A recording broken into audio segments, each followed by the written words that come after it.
Dear colleagues, the sitting is opened. I remind members that they should insert the badge before taking the floor. As you begin your speech, please press the microphone button once only. The next item is the second round of voting for the election of the Secretary General of the Council of Europe, for which a simple majority is required. For this election, the three candidates are, alphabetically, Mr. Alain Berset, Mr. Didier Reynders, Mr. Indrek Saar. For this election, the vote will take place in the lobby of the Committee of Ministers. Please note the vote will open at 4 p.m. The vote will close at 6 p.m. The counting will take place immediately as usual under the supervision of 5 tellers who have been appointed by the political groups. For Socialists, Heike Engelhardt. For EPP, Joe O'Reilly. For Conservatives, Oleksiy Goncharenko. For ALDE, Claude Kern. For United European Left, Paul Gavan. I remind these 5 appointed tellers that they must be in the lobby of the Committee of Ministers at 6 p.m. The results of the polls will be announced before the adjournment of the present sitting. The vote will open, as I said, at 4 p.m. The sitting will continue during this time. Around 7:25, the result will be announced about 7:25, 7:30. We will now hear an address from Mr. Volker Turk, United Nations High Commissioner for Human Rights. After his address, he will take questions from the floor. Dear Commissioner, we are very grateful that you are here with us and you have taken the time to join us here today and address the Assembly. It was only last December that our Secretary General, Madame Maria Pecinovic-Buric, attended and delivered a pledge at the high-level event Human Rights 75 that you hosted in Geneva to commemorate the 75th anniversary of the Universal Declaration of Human Rights. I know how important this declaration is to you on a personal level as well, as it inspired you to pursue a career at the UN High Commissioner for Human Rights, leading to your appointment as the UN High Commissioner for Human Rights in October 2022. The Universal Declaration of Human Rights was also a key source of reference for the drafters of our own European Convention on Human Rights. Since 1951, the UN has been a major partner of the Council of Europe, as both are invested in advancing the principles of democracy and human rights. That being said, it is not a surprise that the UN body, the Council, works the closest with its Human Rights Council. We have annual exchanges of views. A joint declaration on the reinforcement of cooperation between our two organizations was signed back in 2013. And the Reykjavik Declaration includes a call for a strengthened partnership. Therefore, we are very happy that you have accepted our invitation to celebrate the 75th anniversary of the Council of Europe with us. Dear Commissioner, we look forward to your address, and I'm honored to give you the floor.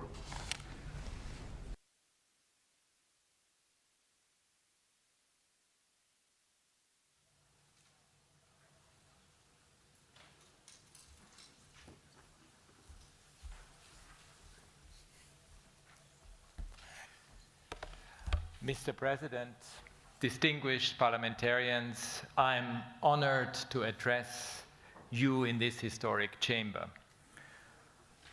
It's a chamber that has borne witness to some of the most significant debates on human rights on this continent, on the abolition of the death penalty, on media freedom, on the rights of minorities, on democracy and the rule of law.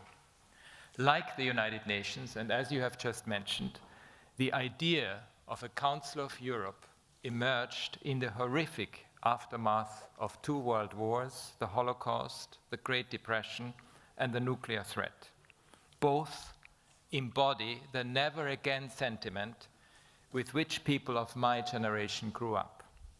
Leaders believed that forming institutions around common goals to achieve greater unity were pivotal ways to help build and above all maintain newfound peace on the continent and across the globe. They saw the worth of enshrining the universalist aspirations of human rights in treaties and in the institutions. This year, the Council of Europe will commemorate its 75 years of promotion and protection of human rights in the region. In 2023, the global human rights movement marked a similar milestone with the 75th anniversary of the Universal Declaration of Human Rights.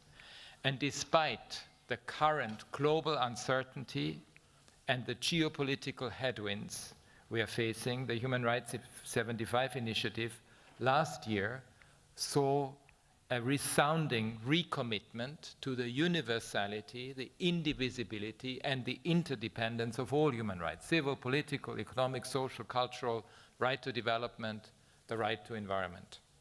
In a powerful signal, almost 800 pledges were received by my office from 140 member states, but also from the private sector, from parliamentarians, from national human rights institutions, and others. The initiative offered a chance to take stock of the many achievements, but also of the failures since the Universal Declaration of Human Rights was adopted, and to reflect on what is needed effectively to meet the immense challenges before us. For indeed, these are troubling and precarious times. The planet is heating up, polarization within and between countries is becoming entrenched, hate speech is proliferating, inequalities are deepening, attacks on human rights defenders are rising, and advances in technology are outpacing our ability properly to take stock of their risks. Egregiously, conflicts around the world are also intensifying, fueled by warmongering tactics and rhetoric. With the laws of war being brutally violated and the pain and suffering of the other completely disregarded. The Russian Federation's full-scale invasion of Ukraine in 2022, a flagrant violation of the United Nations Charter, was an inflection point. The use of brute force shook Europe's post-Cold War security environment to its very foundations. Once again, this continent is experiencing death, destruction, and massive displacement, leaving shattered homes and families. Tragically, Ukraine is only one of some 59 situations, including Gaza, Israel, Myanmar, Sudan, and Haiti, for example, where shocking violence is being wielded without regard for the consequences. The art of resolving disputes through peaceful means, of de-escalation and of peacemaking seems to have become lost. Wars never stay contained. They spill over borders and into future generations, fostering cycles of grievances and hatred if their causes remain unaddressed. And yet, despite our promises of never again, here we are. Colleagues, authoritarian tendencies are also on the rise in various shapes and forms. According to Freedom House, global freedom declined for the 18th consecutive year in 2023. Open civic space, which enables a plurality of voices to exchange and debate, increasingly is being stifled in a number of countries. The safety of those who stand up for the rights of others, denounce injustice and corruption, and call for accountability continue to be at risk. According to data by UNESCO, 72 journalists and media workers were killed in 2023, in large part in conflict situations. The consideration or adoption of so-called transparency or foreign influence laws in over 50 countries is another worrying trend. Without proper safeguards, these laws risk having serious chilling effects on the work of civil society and on the fundamental freedoms of expression and of association. Crackdowns on peaceful assembly with excessive use of force against protesters continue in every region. Of course, people need to be kept safe in large public gatherings, but it is short-sighted to think that heavy-handed, disproportionate, and securitized responses will work. They only exacerbate tensions and disillusionment without the possibility of an outlet. For societies truly to thrive, they must let the air in. More than ever, we need respectful and open debates to overcome divisions and polarization, and above all, to find solutions to the complex issues that we face. Distinguished parliamentarians, inequalities continue to widen the world over, but also for Europeans. There is a serious cost of living crisis with affordable housing out of reach, increasingly for young people and vulnerable households. People are anxious about the uncertainty of the labor market and their place in it. Despite progress, we still have such a long way to go to achieve gender equality and full respect for the rights of women and girls.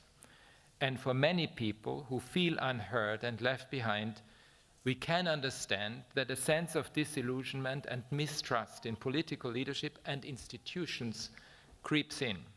They see little reason to engage in politics, which leaves the door open for extremists and populists to exploit, promising miracles and easy fixes and blaming the other.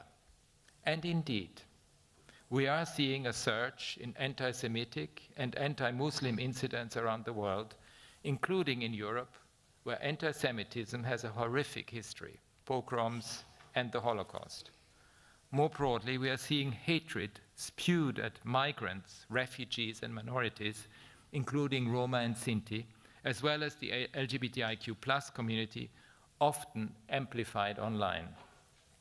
People who are different are often, and often have been, the scapegoats for society's deepest challenges. But we now see this scapegoating being amplified by leaders and political figures, including in the context of elections, to distract from the real problems that need to be addressed. These are important alarm bells that must be heeded. But because we know from the past that hate speech and attitudes that dehumanize the other can be omens of worse to come. The proverbial canary in the coal mine. This is why we must act early to counter hate speech, by detecting and preventing it from spreading, by pushing back far more effectively against hatred and lies. History, of course, has important lessons for us more broadly, but also important legacies we are yet to overcome. The remnants of colonialism and enslavement by European countries are still present, shaping and fueling systemic racism against people of African descent, for example. Addressing these ongoing injustices will only work if a profound reckoning with the past takes place. And to me, this evokes what is understood in German as Vergangenheitsbewältigung, the need for a sincere effort by society to deal with the shadow side of its past. It is not a simple easing of the conscience, nor is it coming to terms with the atrocities that have been committed. It requires a meaningful effort to deal with past wrongs by looking at them in a lucid way, understanding the root causes, remedying the consequences to the extent still possible, and taking measures to prevent recurrence. A comprehensive fight against racism is absolutely essential in this regard, as well as more measures to improve the way we interact with each other and to ensure that public discourse reflects the fundamental truth of human dignity and equality of all human beings. Initiatives in classrooms across Europe to ensure that students are taught to think critically, to detect conspiracy theories and half-truths are important steps. In remembering and reckoning with the past, it is also essential to honor the bravery and the memory of those who have been key to the advances that we now take for granted. Those courageous human rights defenders and torchbearers of feminism, of liberation struggles, of the rights of minorities, Simone Weil, Václav Havel, Lech Walesa, Anna Sabatova, Nikolai George, Anna Politkovskaya, to name but a few. And I welcome very much the first ever Victis Prize for Women's Empowerment awarded yesterday to the Erida Women's Center in Greece. Distinguished parliamentarians, developments in technology are taking place at unnerving speed. They present us with opportunities and challenges never encountered before. We all share the excitement and enthusiasm about the potential of generative AI to curb climate change, to advance health, and revolutionize our workplace. But AI and other technologies also generate anxiety and uncertainty. We are already witnessing the harmful impact of certain technologies on a range of human rights, such as during elections, where AI, including deepfakes, can be used to suppress voter turnout, or the use of AI to develop sophisticated surveillance techniques to shrink civic space under the guise of national security. These phenomena remind me of Goethe's The Sorcerer's Apprentice, Zauberlehrling. This tells the tale of an apprentice tired of cleaning the floor himself, who conjures up a broom to do the work for him while his master, the sorcerer, is away. But the apprentice is not trained in magic, and soon the floor is flooded, leaving him helpless. In the end, the sorcerer returns, and when all seems lost, he breaks the spell. The lesson being that you should only invoke magic when you actually can master it. Not surprisingly, I believe firmly that human rights are part of the toolbox we need truly to master AI. They must be at the center of how we develop, use, and regulate technology, including when it comes to the role of the private sector. On climate, we have made remarkable progress on the right to a clean, healthy, and sustainable environment, especially since this was also recognized by the General Assembly by the United Nations General Assembly in 2022, including new instruments, mechanisms, and policies to operationalize it. In that regard, I wholeheartedly support the elaboration by the Council of Europe of a new legally binding instrument on the right to a healthy environment, which would recognize this as an autonomous right in the region. The recent judgment of the European Court of Human Rights in this area is groundbreaking because in its essence, it understands that the climate crisis is a human rights crisis. And I very much hope it will influence courts in other regions too. Distinguished parliamentarians, before closing, I wish to sound one more alarm. Increasingly aggressive verbal attacks, threats, and reprisals, including viral and social media campaigns, are being levied against international institutions, including the United Nations generally, my office, special procedures mandate holders, the International Court of Justice, the International Criminal Court, and even the European Court of Human Rights. To me, these attacks are part of the politics of distraction and deception, the politics that divide and stifle. They do not serve societies. So I urge you to do everything in your power to defend our institutions and to safeguard them from undue interference and attack. Colleagues, I acknowledge that what I have shared with you today is a bleak state of affairs with many layers of complexity, uncertainty, and unpredictability. But I believe that we can rise to the challenge ahead of us by going back to basics, being guided by history, by practicing the art of de-escalation, by keeping the channels of communication open, by ensuring that our multilateral institutions are used as spaces for meaningful dialogue, even on the most sensitive issues, and in the face of the staunchest disagreements. We can and must learn from each other because nobody is perfect. And in those discussions, turn to human rights as our guide to help navigate the complexities and difficulties. The international legal, normative, and institutional framework set up by states and underpinned by universal principles is a factor of stability among the chaos. The focus now, of utmost urgency, must be on ensuring that these norms and standards are applied evenly to everyone, everywhere in the service of peace. And in the shadow of the monsters of conflict, of violence and hatred, we must hold firmly to these core principles so painstakingly developed over years, and by learning lessons from the past to look to a better future. The leadership of institutions like the Council of Europe is critical in this joint endeavor. Thank you very much.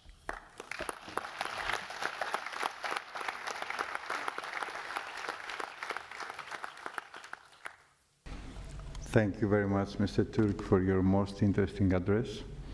Members of the Assembly have questions to put to you. I'd like to remind them that questions should be limited to 30 seconds and no more, and colleagues should be asking questions and not making speeches. But before I give the first question, since it is almost 4 o'clock, I want to remind my colleagues that at 4 o'clock the ballot for the Secretary General of the Council of Europe is open, and the ballot will close at 6 p.m. I give the floor first on behalf of the Socialist Democrats to Petra Bayer. Thank you very much, Mr. President. Dear Volker, we are really very happy to have you here. In our organization, we face in some member countries severe human rights infringement, just to mention Azerbaijan, Turkey, Georgia. And of course, we could strip these organizations from their rights to vote or the rights to participate because they do not obey the convention. But of course, we want them to follow the convention. So my question is, what additional UN mechanisms could be applied to make them respect human rights and law in addition to our Council of Europe measures? Mr. Turk, you have the floor to reply.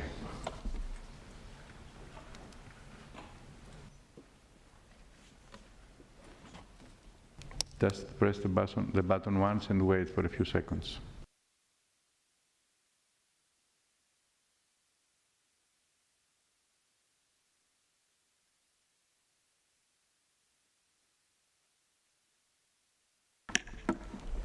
Can you hear me? Yes. Yes, okay.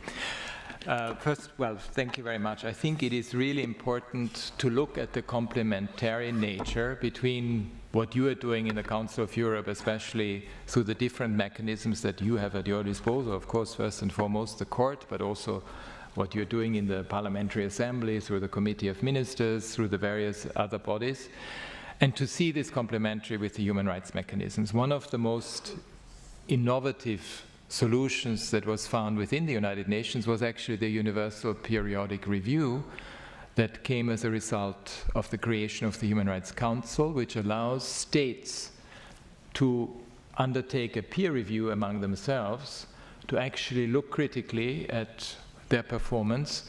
And I would really encourage you to use the UPR to the fullest, including to make sure that the knowledge that comes from your own institutions is fed into the Universal Periodic Review. Of course, you also have the treaty bodies. I mean, the 10 core human rights treaties where you have treaty organs that actually review state practice, that are able to come up with individual responses to communications, and the special procedure mandate holders that are created through the Human Rights Council that focus on almost every aspect of the human rights world, and can provide very important inputs to the various countries that you're also faced with. And I think it's really important to see us as a family, as a broader family, what you're doing at the regional level, at the global level, and to see it very much in sync and in a complementary way. Thank you, Mr. Turk. Dear colleagues, it is now 4 o'clock, and the ballot for the Secretary General is now open. As I mentioned earlier, the ballot will close at 6 p.m. I will give now the floor to Katia Polidori on behalf of the EPP Group.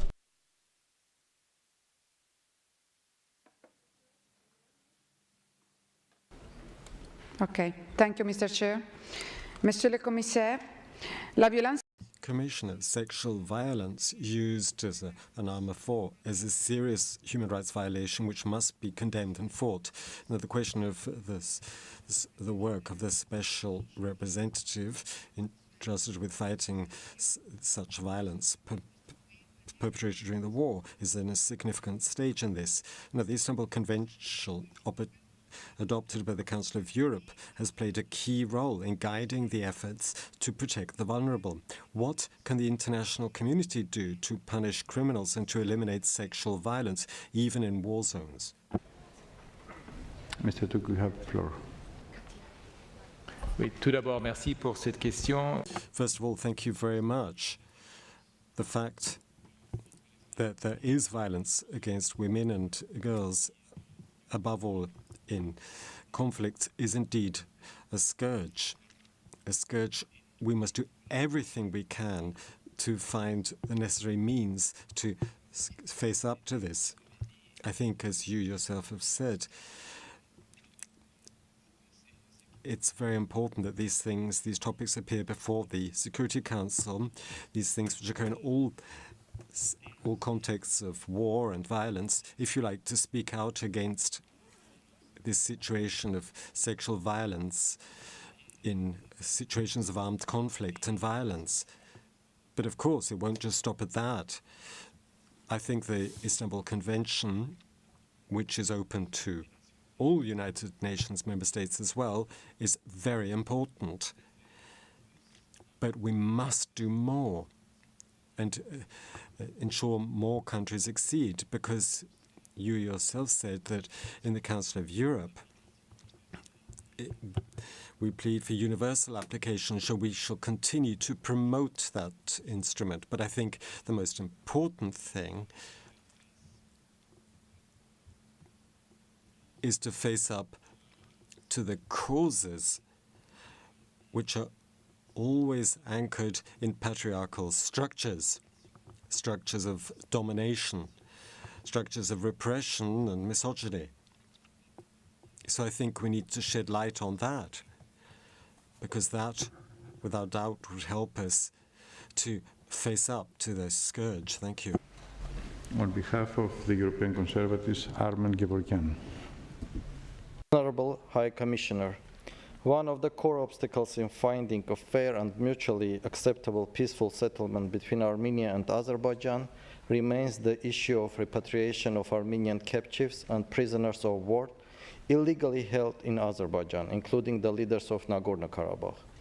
In this regard, I would like to ask, are you aware of this problem, and what is your approach and that of the United Nations to find the immediate solutions on the issue of release of captive Armenians? Thank you. Mr. Turk, you have the floor. No, it is obviously one of those issues that preoccupied all of us, in particular last year, with the expulsion of the Armenians from Azerbaijan, from the territory of Nagorno-Karabakh. And we have actually undertaken a number of missions, in particular to Armenia, to find out more about what happened to them. And it is part of our dialogue both with Azerbaijan and Armenia to find a solution to this. There is, of course, the right to return. There's the right to ensure that the properties are properly, the properties are respected and protected. And it is really important that the peace process continues, and that part of the peace process is also issues of accountability and transitional justice. Thank you. On behalf of ALDE, Gide Jensen. Thank you, Chair. Thank you, Mr. High Commissioner. Access to educational opportunities will get a person very far in life. It is the best tool to conquer poverty and inequality, and on the other hand, there are conflicts, hunger crises, and extreme weather events that jeopardize this goal for millions of boys and especially girls. Our question would be, how and what strategies we should be developing to improve educational opportunities for children in countries that are affected by conflict, and in the regard and more general, how can the Council of Europe and the United Nations conquer this effort together, because we are a standard setting measure and have mutual interests there. Thank you. Mr. Turk.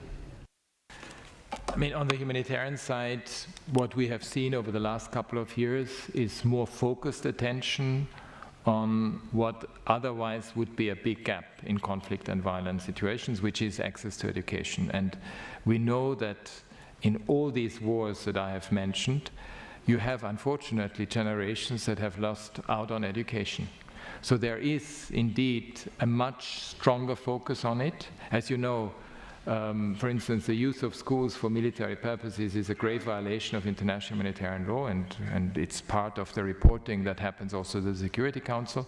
But there are a number of humanitarian initiatives, both within the UN system, in particular UNICEF, but also UNHCR for refugees and displaced people, but also UNESCO, that really want to put the emphasis on it.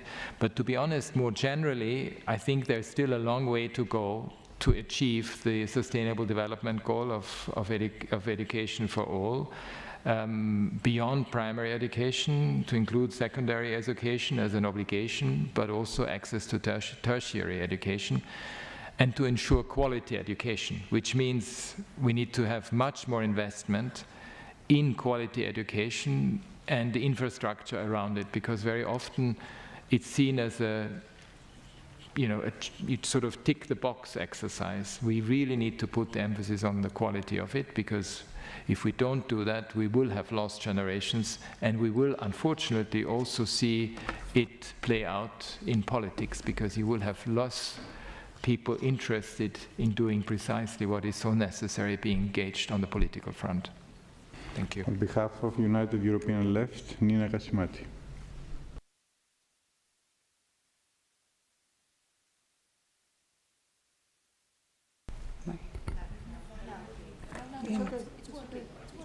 Thank you, Mr. President.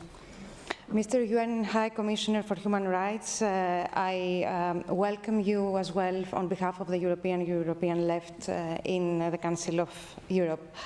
2024 marks the 50th dark anniversary of the illegal invasion of Turkey in Cyprus. Cyprus and its people have been suffering for 5 decades the persistent violation of human rights and of humanitarian law among the violation of international law.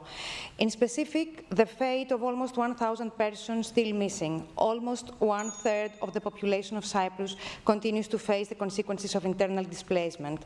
Those who remained in the occupied areas are confronted by intimidation and restrictions. Yet, we face within the Committee of Ministers session for Human Rights the unspeakably ignominious effort of certain states to minimize the aforementioned undisputable reality and even attempt to cease examining the Cyprus interstate cases cluster of the missing person on the assumption that the respondent state and the missing persons unit do their job just fine. Mr. Commissioner, how do you see your role as a preponderant human rights UN actor in this regard for justice for Cyprus and its people? Thank you very much. Mr. Turk. Well, actually, within the Human Rights Council, the human rights situation of Cyprus is discussed every year. I have to report back to the Council, and with a report on precisely the various human rights impact that the situation has. And the issue of missing persons comes up all the time. There is a mechanism, and it is absolutely necessary that this mechanism works, not just in the case of Cyprus, because we also know that families that have missing persons, if we cannot address their plight, they will suffer and they will hold grievances, and rightly so. And by the way, we have just seen it very similarly also in the Syria context, where the General Assembly just established an institution for missing persons, and it's absolutely critical that this is resolved in all conflict situations. Mr. Turk, now I will give the floor to a group of 3 colleagues, so if you want to take notes. First is Sibel Arslan. Vielen Dank. Thank you very much, Mr. Turk, for what you said, and thank you for coming here. I'd like to know where you see good options for cooperation in specific areas between your organization and the Council of Europe, just where we could improve the situation of refugees, just how we could perhaps hinder irregularities such as pushbacks, which have been seen recently on the Greek coast. And could you tell us just how you think that climate change has actually caused the changes in people's reasons for seeking refuge? High Commissioner, I would like to first of all express my thanks and my respect for your superhuman efforts in terms of defending human rights. Now, my time is limited, so 2 quick questions. First of all, you focus primarily on violations of human rights, but I would like to slightly change the perspective and ask you, what are the areas and what are the regions where we've actually seen an improvement in the human rights situation, and what conclusions can we draw from that? Secondly, what could the Council of Europe do in order to enhance synergies between the Council of Europe, its Human Rights Commissioner, and the UN and your function? Next is Seda Gören-Buluk. Merci, Monsieur le Président, et bienvenue, Monsieur le... Yes, thank you much, and welcome to the Commissioner. In spite of the recent report from the International Independent Investigative Commission on Occupied Palestinian Territories, which concluded that the Israeli authorities had committed war crimes and crimes against humanity, we still see a lack of progress on Gaza, in spite of the ceasefire decision of the UN, which is yet to be applied. How can your organization help actually curb this and change things for the better internationally? Turk, you have the floor. Well, indeed, I think when it comes to people, refugees, migrants, Europe went through a very tragic situation in 2015, but I have to say, having worked previously for UNHCR and having seen massive displacement of refugees and internally displaced all over the world, it was not at all in the type of figures that we have seen in other parts of the world. I mean, in Uganda, within a couple of months, just to give you one example, during the same period, Uganda, as a country on its own, received about 1 million people.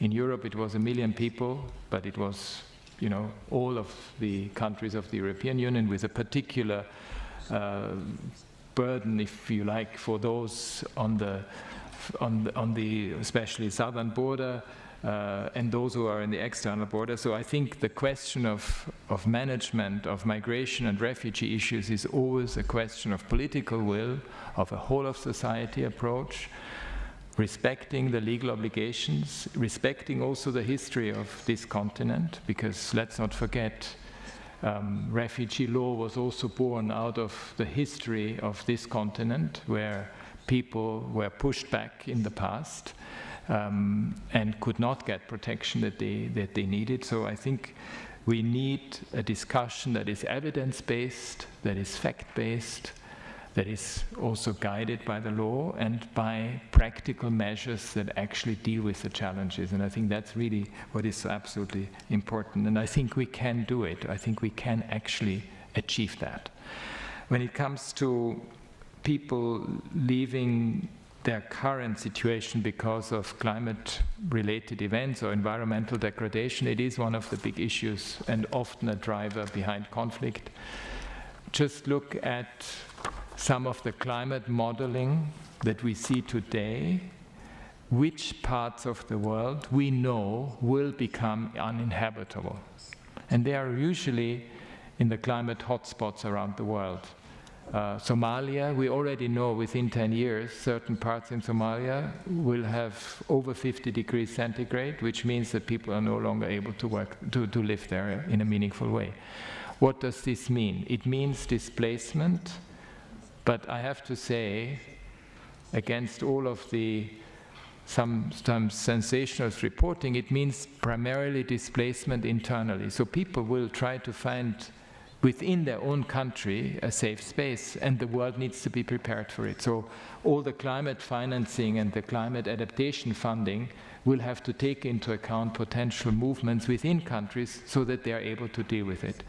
But the climate modeling that is occurring needs to be needs to look at these different climate hotspots, but also from the perspective precisely of how best we are able to build the resilience that is necessary to face that particular challenge.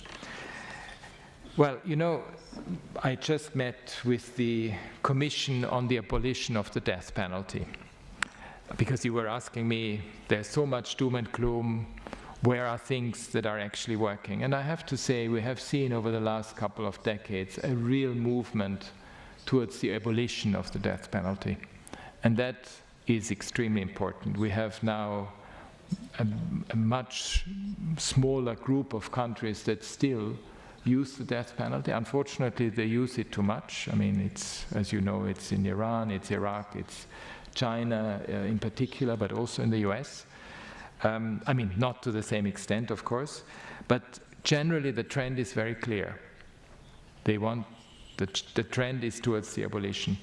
We have seen enormous progress, despite the fact that we also see the pushback on gender equality. I mean, we should not underestimate what the world has achieved when it comes to actually achieving better rights for women and girls. It doesn't mean that there aren't problems, and we need to be very much aware that this is hard-won gains that one should not take for granted. But overall, we have achieved quite a lot when it comes to this.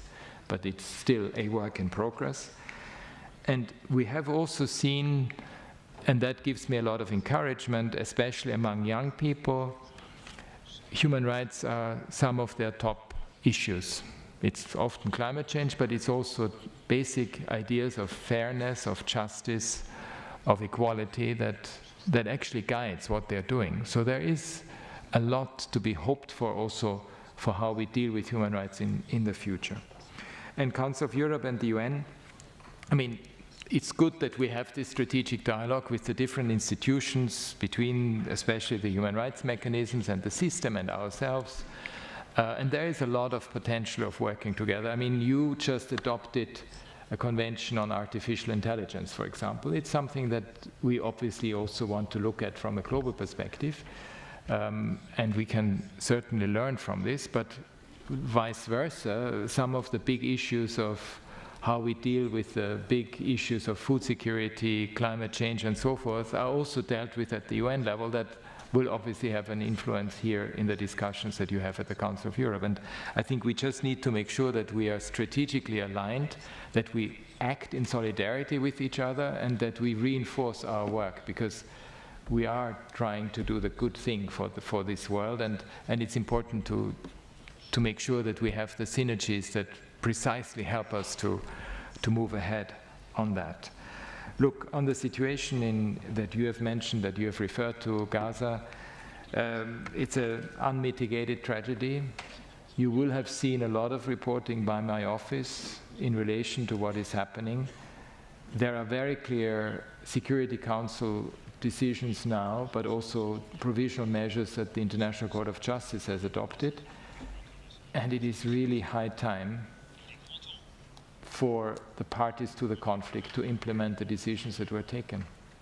And I have to say, accountability is absolutely critical in all of this for everyone who has committed these horrible crimes that we have seen on both sides. Thank you. We proceed now with the next group of 3 colleagues. Didier Marie is first.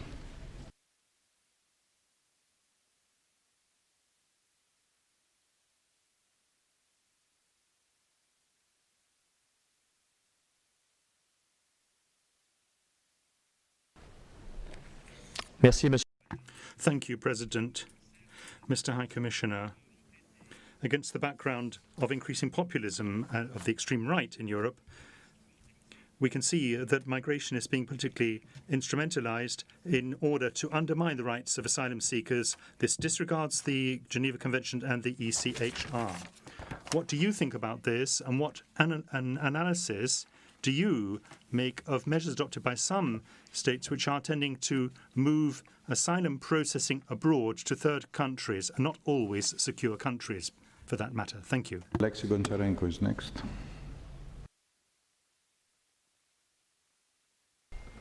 Mr. Turk, one of the purposes of your office is to respond on serious violations of human rights. One of the most serious violations of human rights is happening now in Ukraine and with Ukrainians. In general, I want to tell you that Ukrainians, we are very unhappy how useless United Nations looks like and paralyzed, at least in the situation when aggressor is permanent member of Security Council, by the way, legally. So what concrete steps your office will do to stop the hell which is happening now with Ukraine and with Ukrainians? Because that is something millions of Ukrainians are waiting for. Thank you. Saskia Kluit is next. Thank you, President. Thank you, Mr. Turk, for your wonderful, eloquent speech. I'm working on a report about the children and women in Gaza. You already said something about it, but I would like to ask you a bit more. Because like the ICG and the ICC, our organization is worried about specifically the vulnerable people in the area. My questions are, what is your perspective on it, and what are your greatest concerns concerning children, vulnerable people and women, and what do you think is needed from a regional organization like ours to improve the humanitarian situation and the human rights situation of the children in Gaza, West Bank and Israel? Thank you. Thank you. Mr. Turk, you have the floor. Tout d'abord, pour les enjeux migratoires, comme j'ai dit avant, ce qui est... As I said beforehand, the main priority is to ensure that we can facilitate dialogue, debate on compliance with international obligations and on the practical points, instruments which have been developed over decades. And it's also important, of course, to act in solidarity with the countries which are most seriously affected. As far as Europe is concerned, that hasn't always been the case. Some countries are more seriously affected by flows of refugees, or other countries did not show the necessary solidarity to enable the first group of countries to face the challenge. When it comes to externalizing this issue, we've seen proposals which are clearly not in compliance with international law. So, for example, the agreement between the UK and Rwanda. We've also heard other ideas where it's abundantly clear they simply won't work. So, over the years for which I've been working for the UNHCR, I've dealt with a lot of cases pertaining to Australia, and I note that many politicians here in Europe look to Australia and its model as something which they would like to import to Europe. I'm very much familiar with the Australian model, and I can tell you here and now it doesn't work. Moreover, the Australian approach is very much dehumanizing, and it has a corrosive effect on society as a whole. So it's important to bear that in mind.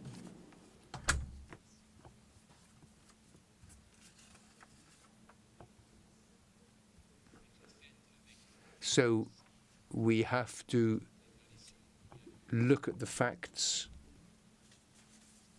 We have to remember that we have a long tradition of protection of human rights here in Europe, and that those rights must also apply to migrants and refugees. And there are, of course, binding legal rules on that. It's obviously a situation that I've also mentioned in my statement of a thing that I thought we had all overcome in Europe. I thought that we are back in the 19th century, where you see, frankly, as I mentioned, a flagrant violation of the UN Charter and flagrant violations of international humanitarian law, international human rights law. And the only thing we can do is to make sure that we support the people of Ukraine in their plight. I have a big office presence. I have the human rights monitoring mission that is there, that monitors documents and reports, and also make sure that there are links to the accountability mechanisms that exist. And that is the part of the United Nations that we can do. I mean, for us, it's obviously the human rights side, but also making sure that it feeds into the Human Rights Council. I have to go before the Human Rights Council every time that there is an official session. We issue about 6 reports a year, and we can only hope that what we document is fed into existing accountability mechanisms. As you know, there's also, of course, the Commission of Inquiry, and there are the different other mechanisms of the United Nations. Does it do justice to what is happening? Most certainly not. But that is not the issue that is faced by us who work on a daily basis, on the ground, sometimes risking our lives in order to address the situation. It is really by the member states who are responsible for having created this situation in the first place, and there is obviously a particular responsibility for the Security Council in that regard. Look, on children and women in Gaza, I mean, 70% are the ones who have been affected both by deaths and injuries. I mean, that's more or less from our own analysis in terms of statistics that we have seen. It's devastating. The level of malnutrition before the 7th of October was already very high. So you can just imagine what this means now after almost 9 months of war. The level of trauma on in both communities is also extremely high. And the only way to get out of this is to make sure that there is a ceasefire implemented as the Security Council has demanded it, and that there is a day after where massive healing can take place and where massive investment has to be going into addressing the mental health issues, the healing, but also the massive help for the people. And frankly, as we always say, for a negotiated situation that brings both Israelis and Palestinians together again, which is, of course, at this point almost unthinkable, but we should not lose sight of that, because that's the only way for this situation to be resolved.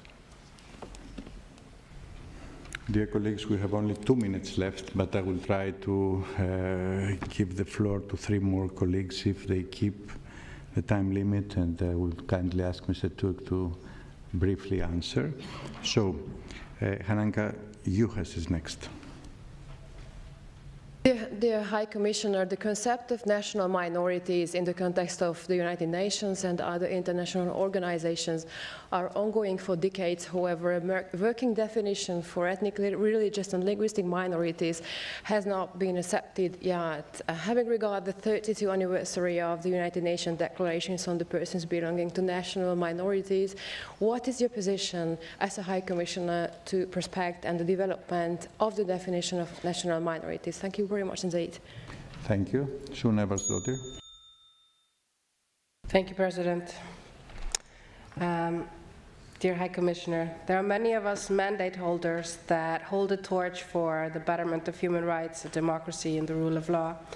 And I think that there's a multitude of us around the world. Me, myself, I'm a general rapporteur for political prisoners. I have a counterpart in the OSCE. We have many mandate holders in the United Nations. What is perhaps a common indicator of all of these mandate holders is that we do not have a big office behind us or a lot of ability to enforce our mandates, but what could we do together? And can the UN take a leading role in uniting all of these mandates? Thank you. Laura Castel. Yeah, thank you, Chair. Mr. Commissioner, recently it has been approved in Spain an amnesty law to put an end to the repression against Catalan activists, political leaders and journalists for political issues. That is why I would like to know if the current abuse of anti-terrorist law from some judges to persecute them will be reflected in the new Universal Periodic Review of Spain. Thank you. Mr. Turk, you have the floor. National minorities, I think this is definitely an issue that will require much more attention. And frankly, we have looked, I mean, from the United Nations, we have really looked at the Framework Convention on National Minorities that you have developed, and I think it's a very important tool. But I think globally, the minority issue is in fact addressing almost a root cause of potential conflict and violence. If it's not addressed, we always see problems. So I think a lot more emphasis has to be put on success stories when it comes to the protection of national minorities. And I mean, minorities more general, ethnic, I mean, the whole definition that we have in the declaration. By the way, I should also mention indigenous populations. You have it less in Europe, but in other parts, especially in Africa, but also in Latin America, there are huge issues of the lack of protection of indigenous peoples. And again, it's one issue that will require a lot more attention. On the resources, look, I think the human rights system more generally lacks the resources that it needs. Be very frank and open with you. I was shocked when I became High Commissioner to see that I have essentially an underfunded and undergraded office. I don't know. I mean, I think in the Council of Europe, probably many of you would say the same when it comes to human rights.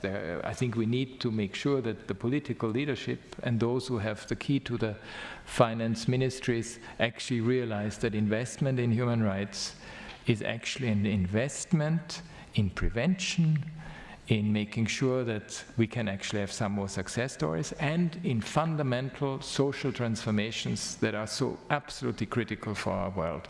But I don't think this has yet sunk in. So we need to do a lot more work, and it is clear that all of us need to work much more in unisono while respecting our independence, but need to work much more together in order to get the best out of all the brain trust that we have within ourselves. Look, on the last question, to be honest, I don't know what will end up in the UPR submissions, but I'm sure they will look at each and every aspect of it, including on, I'm not controlling it because it's a peer review by member states, and obviously not for me to answer that as such. Thank you very much. So, Mr. Turk, we want to thank you for your address and answering questions of my colleagues. Thank you so much for being with us today. Dear colleagues, I want to remind you that the ballot for the second round of voting for the Secretary General of the Council of Europe is already open since 4 o'clock. The ballot will close at 6 p.m. And now we're going on to the next item of business this afternoon, which is the debate on the report titled Protecting Human Rights Defenders in Europe, presented by Mrs. Petra Bayer on behalf of the Committee on Equality and Non-Discrimination. In order to finish by 6:5, 5 minutes after 6, I will interrupt the list of speakers at 5:55 p.m. to allow time for the reply and the vote. And I now call the rapporteur, Mrs. Petra Bayer. Dear Petra, as you know, you have 7 minutes now and 3 minutes at the end to reply to the debate. You have the floor. You were too quick.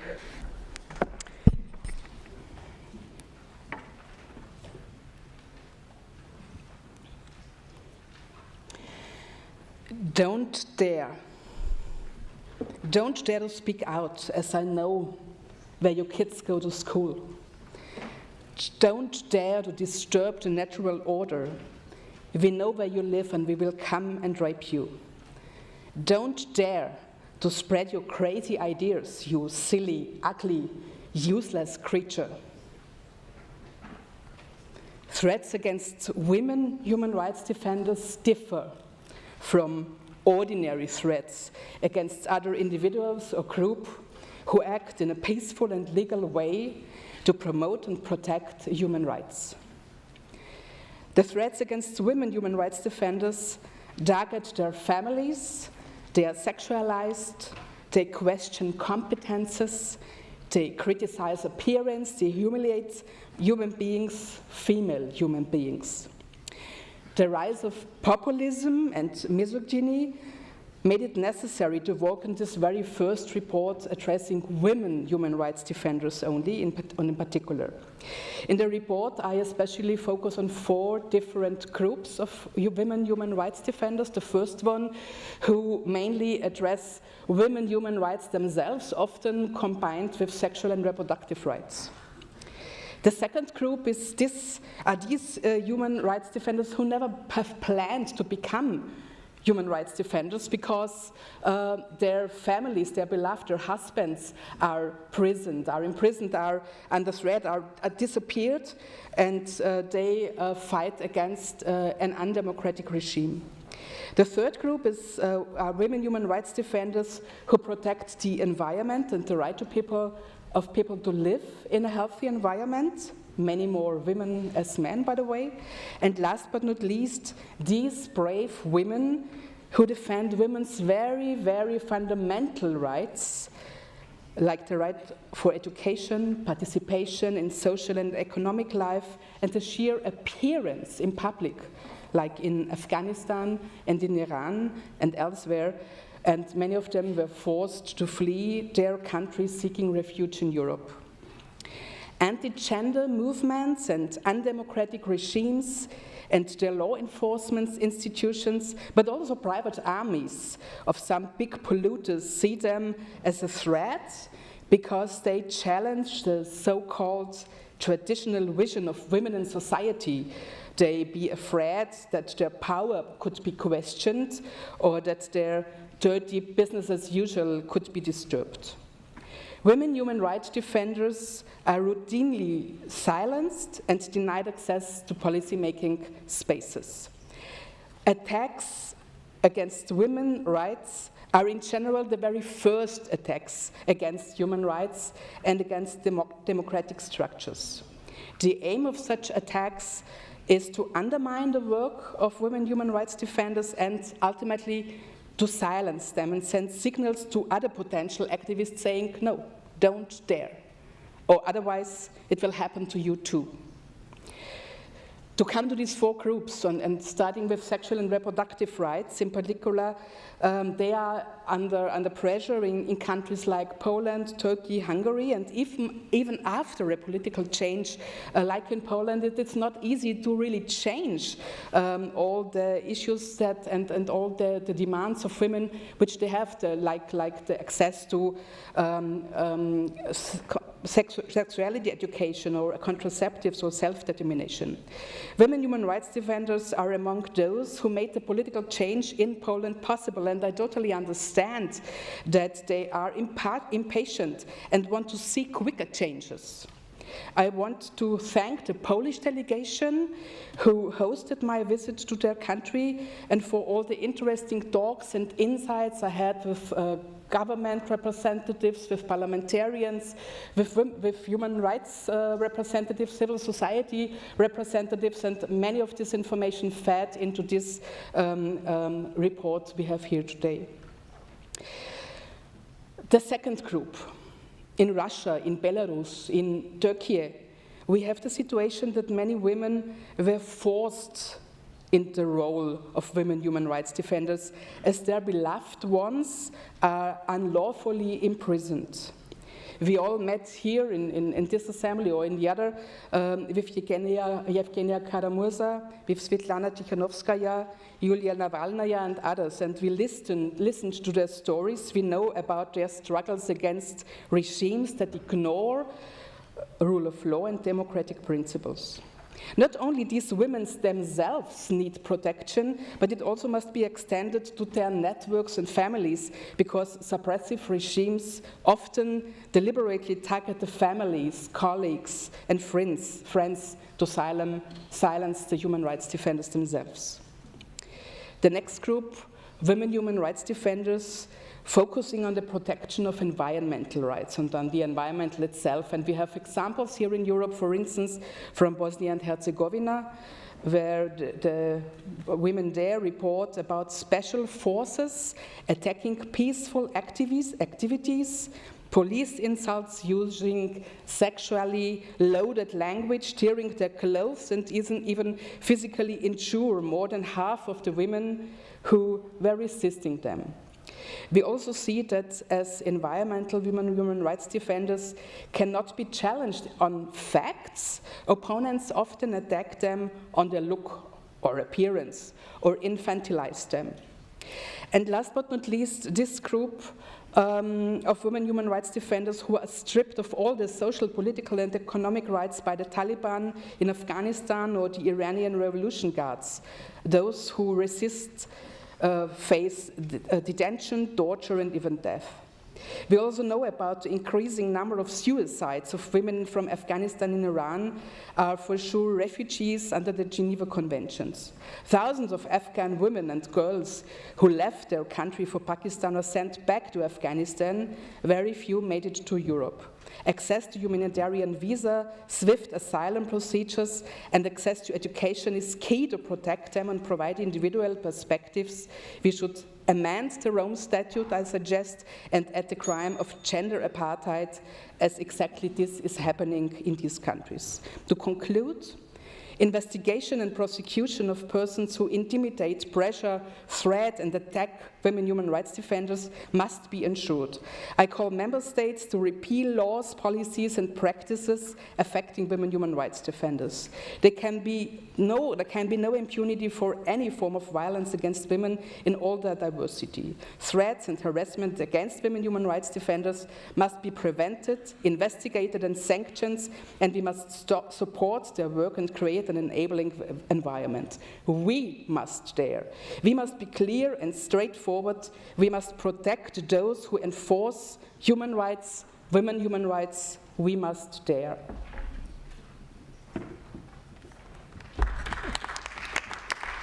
Thank you, Mr. Baer. And now in the debate, I call first the speakers on behalf of the political groups. And the first is for ALDE, Mrs. Torsberg. The floor is yours. Thank you, Mr. Chair. And firstly, thank you to the rapporteur for a really excellent report. Women human rights defenders and people fighting for women's rights are courageous individuals who stand at the forefront of the battle for human rights and gender equality, embodying the principle of justice, dignity, and respect. They are activists, health workers, researchers, lawyers, teachers, journalists, and others. Their tireless efforts and unwavering commitment to human rights make them a pillar of societal progress. Often they fight not only for the rights of women.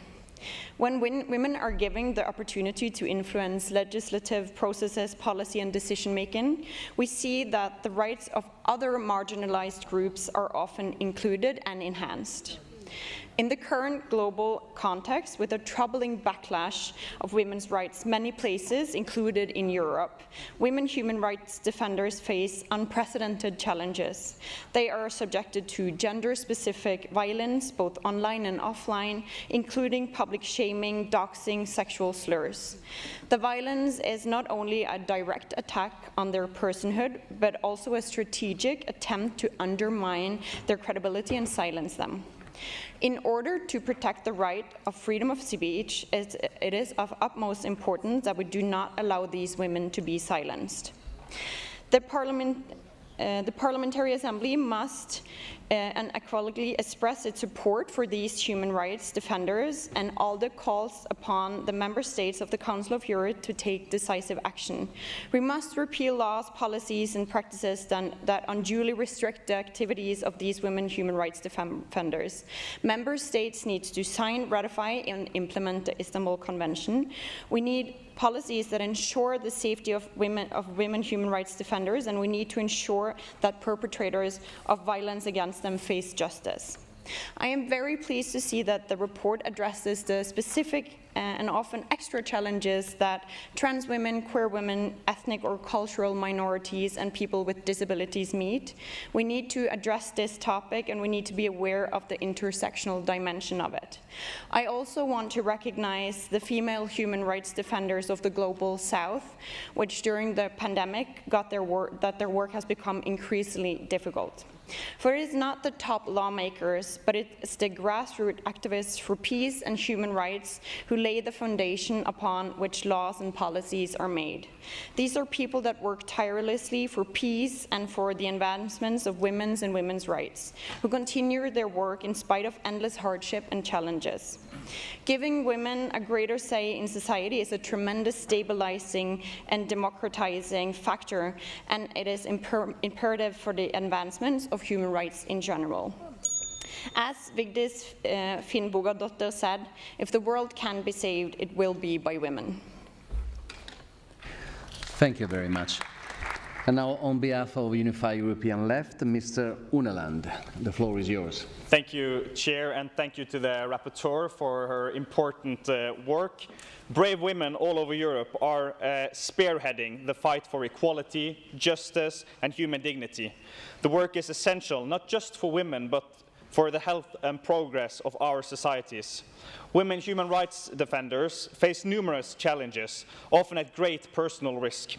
In Andorra, Vanessa Cortés, president of Stop Violence, faced years of harassment and threats for advocating the decriminalization of abortion. Her recent acquittal in January 2024 marks a significant victory, yet underscores the intense pressure such activists endure. Similarly, in Bosnia and Herzegovina, Tahira Tibol, chair of the Krušika local community, has been a vocal opponent of hydropower plant constructions. Her peaceful protest was met with violent police raids, sexualized insults, and physical assaults, highlighting the brutal reality many women defenders face. In Azerbaijan, Layla Yunus, a never-tiring human rights advocate, faced imprisonment and continued persecution for her work in defending political prisoners and freedom of expression. Her story illustrates the severe repercussions faced by those challenging oppressive regimes. These examples are not isolated incidents, but part of a broader pattern of targeted violence and harassment against women defenders. They face gender-specific violence, both online and offline, including public shaming, doxing, and sexual slurs. Such harassment aims to discredit these defenders and discourage them from continuing their vital work. It is crucial to recognize that protecting women human rights defenders is not merely about safeguarding individuals.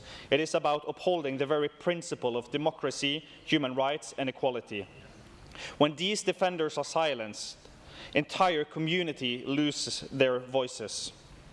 The withdrawal of Turkey from the Istanbul Convention, which aimed to combat violence against women, has had a dire consequence for activists there.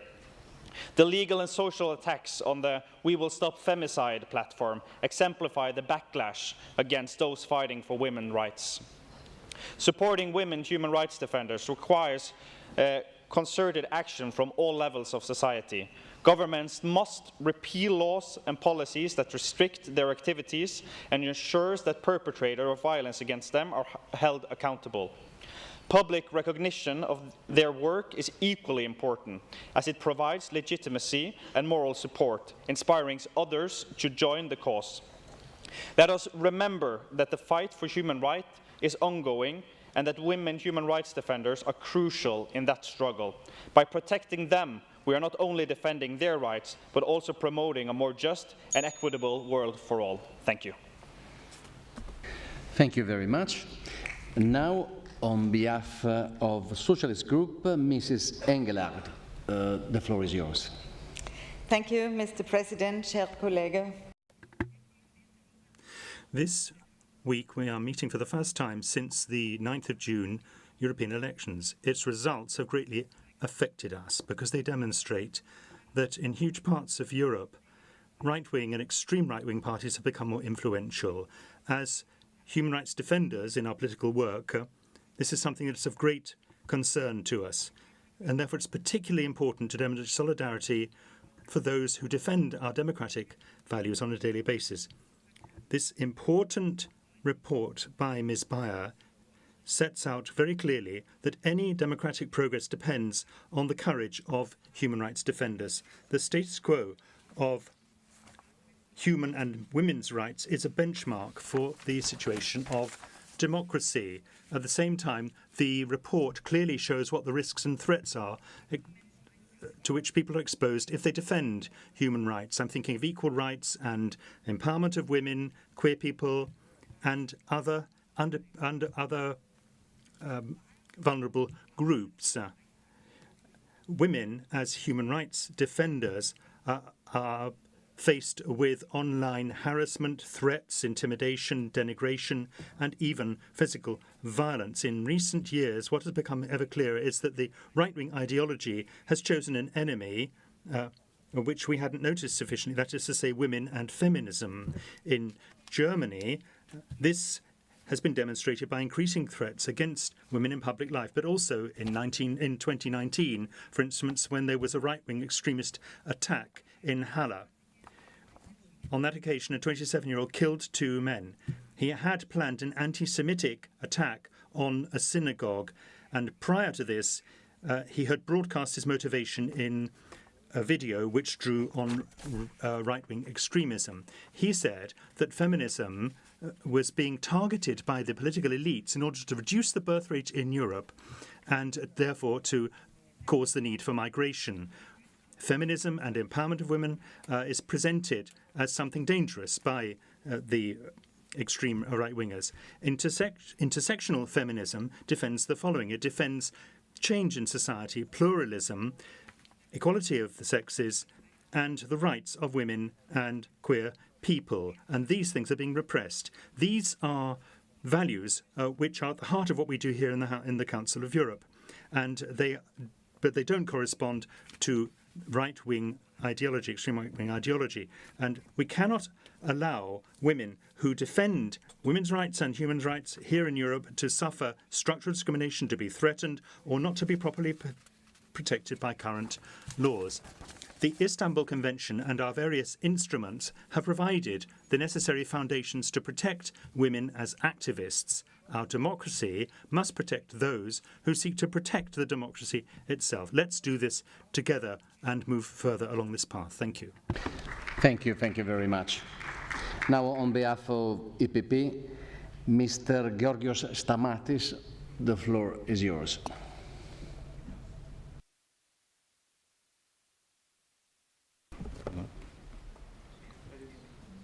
I have my card. Yeah, thank you, Mr. President. From this report,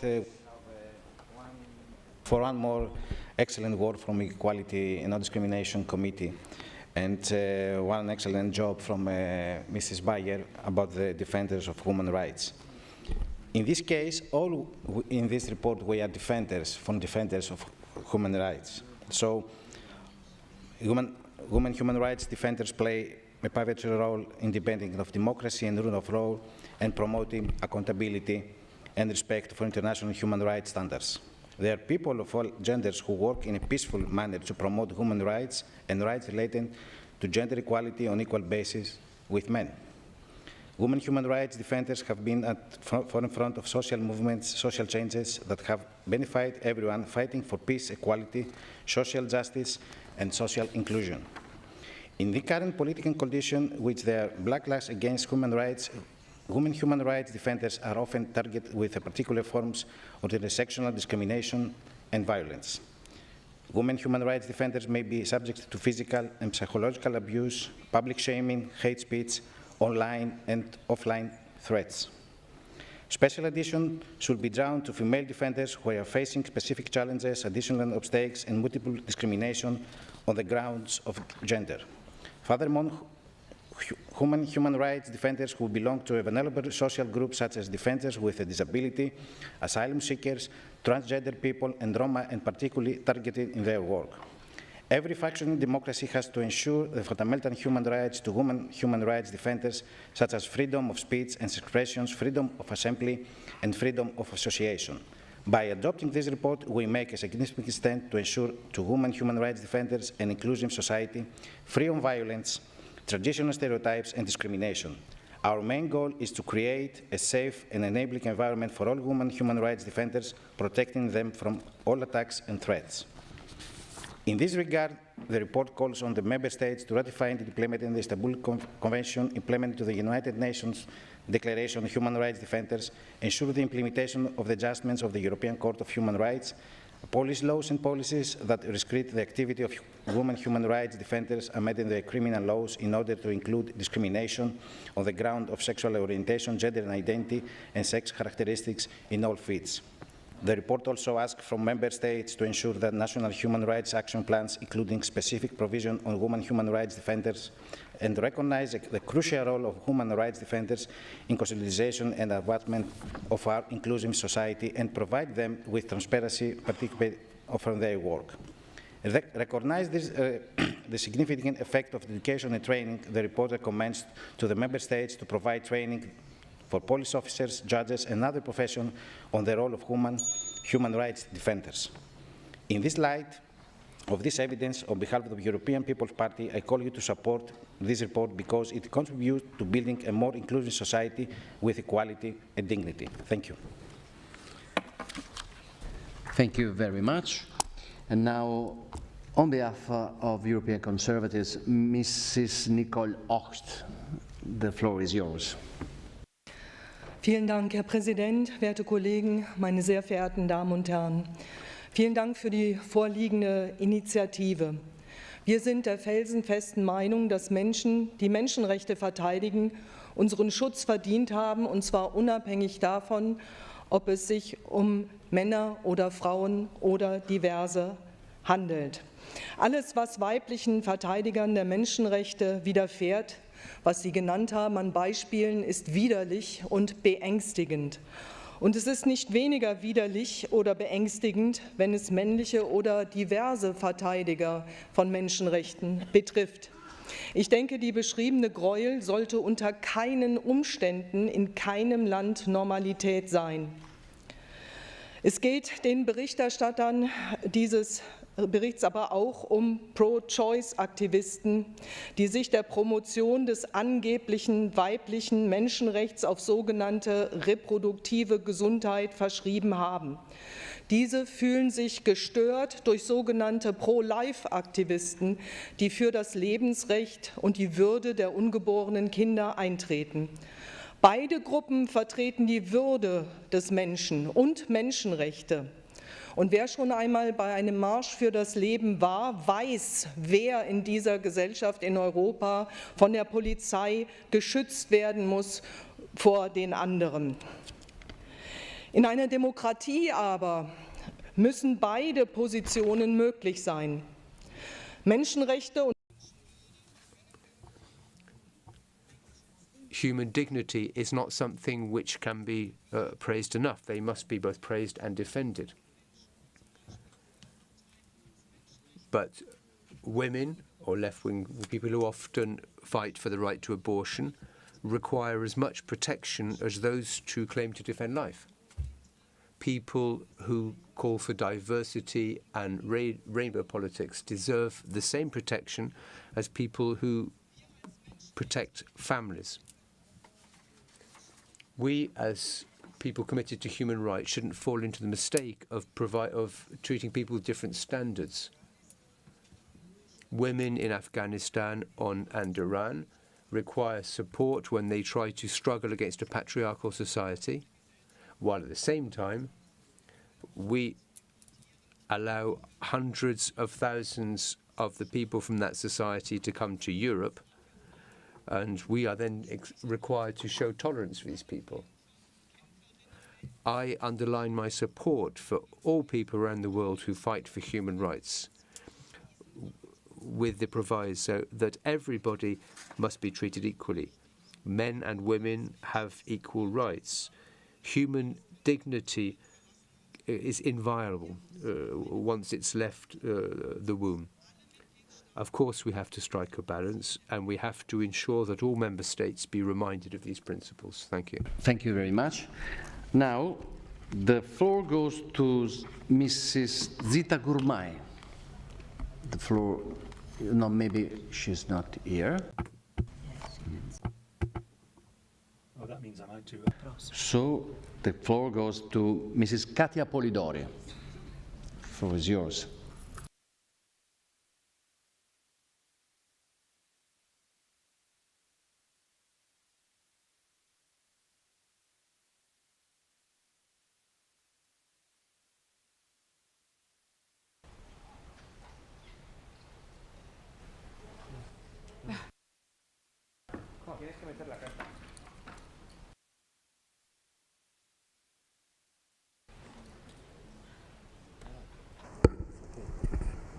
Thank you, Mr. Chair. Grazie, Presidente.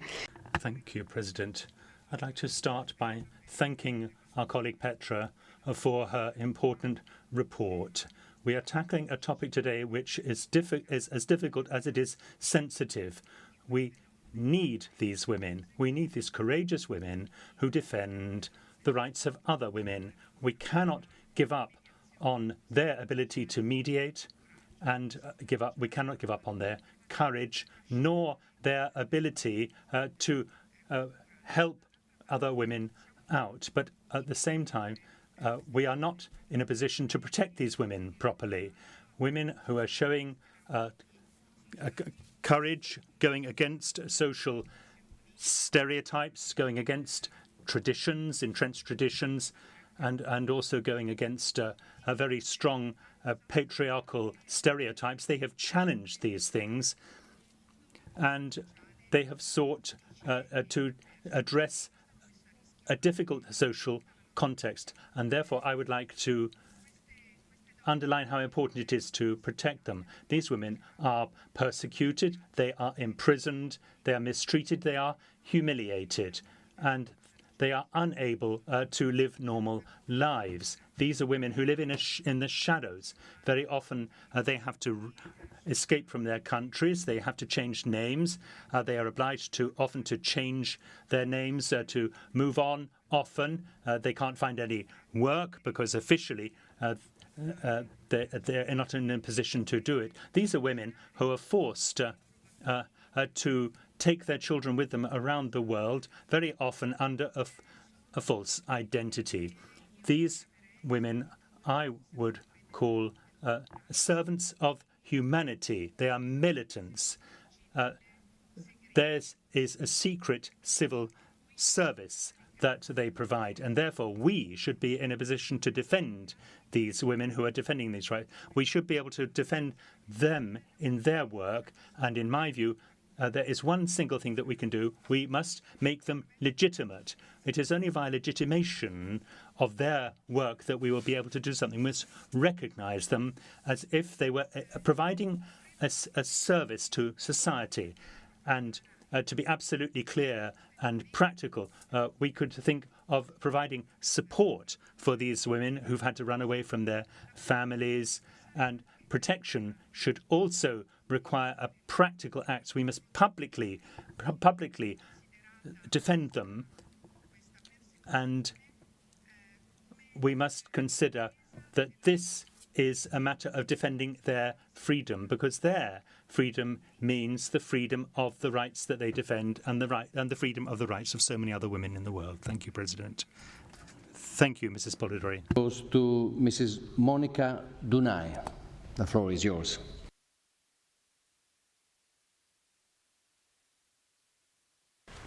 Monsieur le Président, chers collègues, la Hongrie croit en la défense des valeurs d'une société cohésive, pacifique et démocratique fondée sur l'égalité de tous les individus et la reconnaissance de leurs droits inaliénables sans discrimination pour quelque motif que ce soit.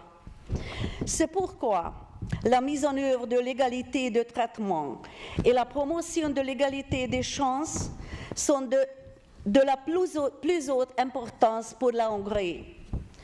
En Hongrie, la loi fondamentale et la loi sur l'égalité de traitement et la promotion de l'égalité des chances interdisent strictement toute forme de discrimination et garantissent la mise en œuvre de l'égalité de traitement et la promotion de l'égalité des chances.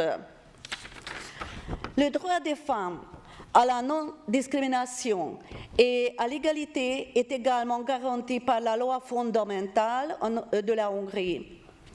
L'article 15 de la loi fondamentale déclare que toutes les personnes sont égales devant la loi. Toute personne a la capacité juridique.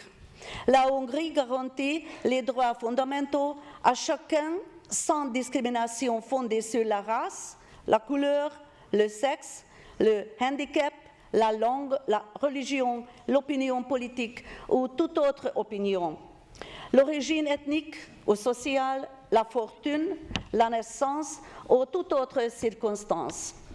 Les femmes et les hommes ont des droits égaux.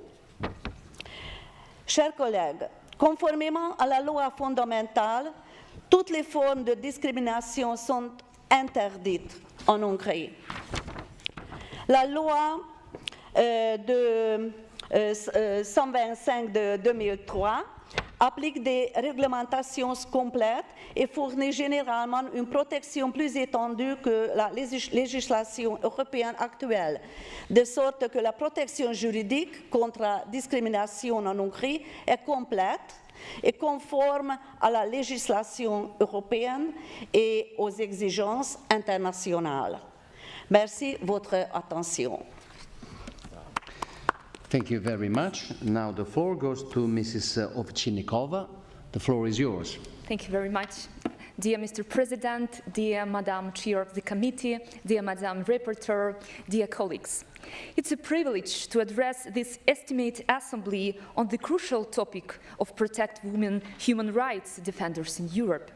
Women's leadership is the cornerstone of our societies, and it's imperative that we safeguard their contributions, especially in times of crisis. In Ukraine, the resilience and bravery of women have been a beacon of hope and strength during the ongoing war.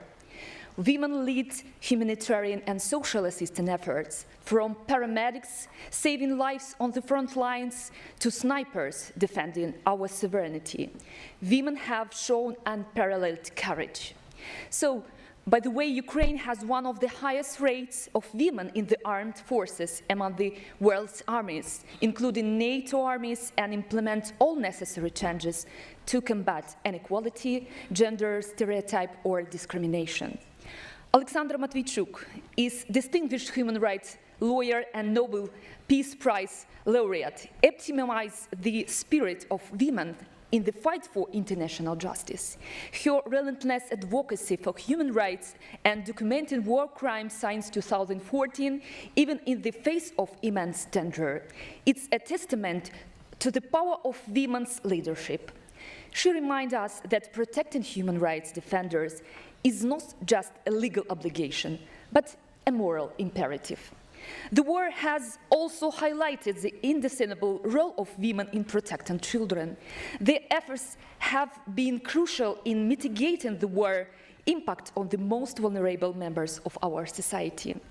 Women, wives, daughters, sisters, family members of Ukrainian prisoners of the war, and Ukrainian citizens forcibly disappeared and imprisoned in the temporary occupied territories of Ukraine became human rights defenders and fight for the basic human rights of their beloved ones.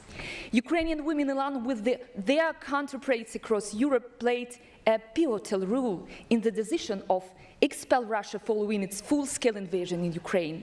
This decisive action underscores the importance of women's voices in shaping our collective response to threats against democracy and human rights. And in conclusion, let us reaffirm our commitment to safeguarding the rights and lives of women's human rights defenders all over Europe. Their leadership, courage, and unwavering dedication are vital to our shared values and aspirations. Together, we can create a Europe where women's contributions are not only recognized, but celebrated and protected. Thank you very much. Merci. Madame Bankoglu de Turquie, vous avez... Ms. Bankoglu from Turkey has the floor. Thank you, Madam Chairman. I thank Ms. Petra Baya for this report, which rightly emphasizes the increased challenges and risks that women human rights defenders face with the rise of populism. I take pride in stating that these defenders in Turkey constitute a significant opposition to the patriarchal mindset of the government. As a parliamentarian, and more importantly, as one of the thousands of women participating in relentless women's rights activism in Turkey, I dedicate my words today to those women who fight for their rights that are not granted by mercy of men or political power. Women who are still fighting to bring back the Istanbul Convention. Thousands of courageous women who participate feminist night march in Istanbul every year in 8th of March. Saturday mothers seeking the truth about their loved ones. To Çiğdem Mater and Mine Özer'den, who are in prison because of the Gezi protests as environmental human rights defenders. Populism emphasis in the report is very crucial. We witnessed how populism targets women human rights defenders. They are lynched for their political views on many platforms. They are lynched in the press, on social media and political platforms. Online hate campaigns against them are intertwined with misogyny. Populist governments often target women's rights defenders using the excuse of morality, family protection, and maintaining a powerful country by ambiguously defining them in a sustaining way of patriarchal order. The withdrawal of Turkey from the Istanbul Convention is a clear example of this attitude. Women's rights are fundamental part of human rights, and at the same time, a significant form of opposition to populist movements. So, we need to be very careful about these definitions. We need to reflect on power and morals, their purposes, and how they are evaluated by populism. If women are not considered to be fully included in positions of power or within moral frameworks, then we should redefine these concepts rather than trying to fit women into these existing structures. This is why women's rights defenders, as I told, fundamental part of human rights, and at the same time a significant opposition to the populist movements. This is why they constantly target women's rights defenders in the worldwide. So therefore, the Council's support to protect these defenders has a crucial role now, more than ever in the history. Thank you. Merci. Madame. Thank you very much. Ms. Yasko has the floor for Ukraine. Dear colleagues, every Ukrainian woman now knows what does it mean to live under survival mode. Every Ukrainian woman knows how important it is to talk about the human rights. Every Ukrainian woman is scared of tomorrow, because we know that our relatives, our children, may be under attack. Unfortunately, there is a significant number of Ukrainian women who lost their loved ones. Sometimes it's actually even maybe it's hard to say that it's positive, but it's very tragic that sometimes when these women know that their loved ones are dead, it's a tragedy. But sometimes these women don't know if their loved ones actually are alive anymore.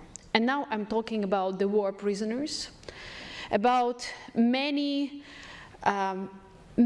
war prisoners that are currently captured illegally on the territory of Russian and occupied territory. And there are numerous violations of humanitarian law. As you know, International Red Cross and other organizations are denied for entry to visit these people. Many of them are women, because in Ukrainian army also there is a significant number of women and volunteers, and many of them are deprived for the basic rights that should be guaranteed by humanitarian international law.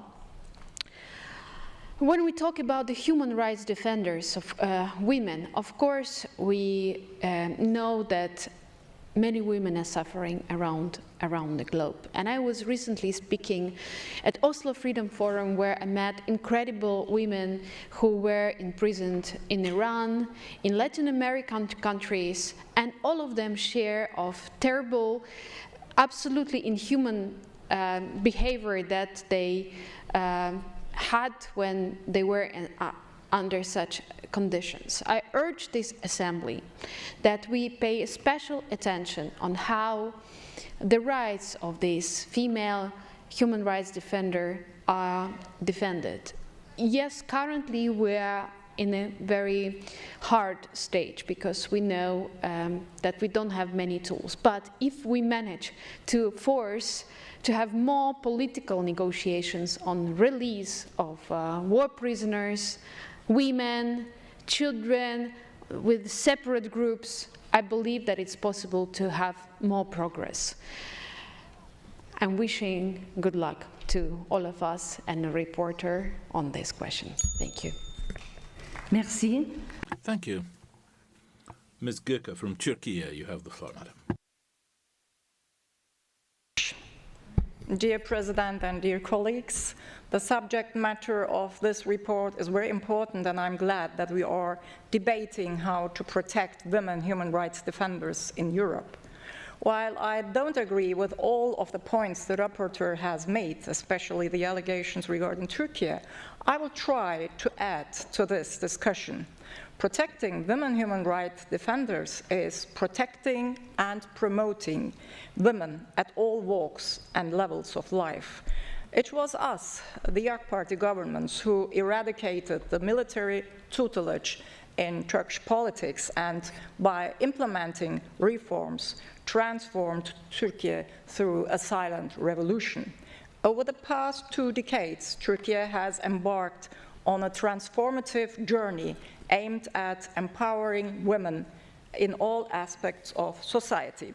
One pivotal reform of this was the lifting of the ban on women with headscarves in state institutions in 2013.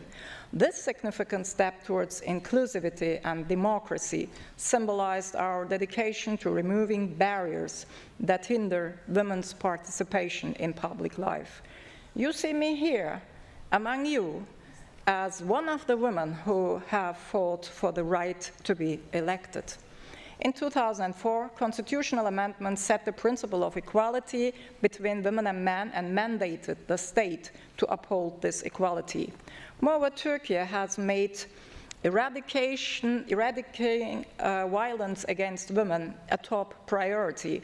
Our law number 6284 focused on preventing violence against women and protecting the family is one of the most comprehensive and effective tools available. It includes concrete provisions for protection and mandates that law enforcement and the judiciary work in harmony to safeguard women. Our robust legislative framework and strict policy against violence underscores our commitment to protecting women's rights and ensuring their safety. It is also a great example for countries with less effective legal codes and protective mechanisms. Finally, when discussing women human rights defenders, I'm actually disappointed that this report does not mention the Diyarbakir mothers. The ongoing Diyarbakir mothers sit-in since 2019 exemplifies a powerful struggle of women for life and freedom, as these mothers tirelessly fight to reunite with their children lost to the PKK terror organization, making them true defenders of human rights and freedom. Thank you. Thank you very much. And now the floor goes to Mr. Marco Dreosto. The floor is yours.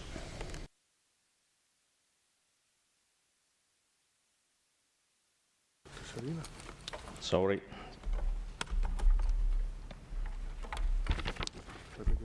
Grazie, Presidente. Thank you, Mr. President. Dear colleagues, women in burqas, covered from head to foot with only their eyes visible, women who are segregated and who are forbidden to work, women who cannot move freely through their city, girls who are the subject of violence in their own homes, little girls who are obliged into arranged marriages. Where are we? Are we in the Ayatollah's Iran?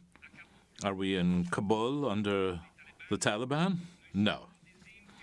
We are, in fact, in Monfalcone, which is a city in northeast Italy where uncontrolled immigration has brought about Islamicization. of a city in the province of Gorizia, which used to be a small, peaceful place where identity and habits have been overturned. And who's raised their voice to defend these women? Who has taken a public position denouncing these abuses? Feminists who are amateurs in high society, activists of human rights who are so attentive to condemning imagined violence by the Guatemalan government, but who are totally silent when they see these things happen before them. No, dear colleagues, taking their own personal safety at risk. They were the brave women from the Lega who wanted to intervene and denounce these situations and these violations of women's rights. They were women of the Lega who were put under police escort because they were not willing to be silent or to lie down before the demands of what is politically correct. And I wanted in this room publicly to thank those women who were accused of being racist or ignorant, who were the subject of hostility and denigration, but without their denunciations, certain situations would never have come to light. I don't want to be overly rhetorical, and really, believe me, I'm not a provocative person, but dear colleagues, do remember this when you read those articles which denigrate the Italian government or our party, the Lega, and listen carefully to the deafening silence of the Italian and European left when we talk about violations of women's rights, and in particular, Muslim women in Europe. Thank you. Thank you very much. Now the floor goes to Mrs. Edith Estrela. The floor is yours. Merci, Monsieur le Président. Thank you, President. First of all, I wish to commend the rapporteur on the quality of her report. Thank you, Petra. Protection of women's human rights defenders is not only a moral imperative, it is also a fundamental condition for the promotion of human rights and gender equality in Europe. These women defenders are the pillars of our democratic societies, and their safety and freedom are of paramount importance for the achievement of justice and equality for each and everyone.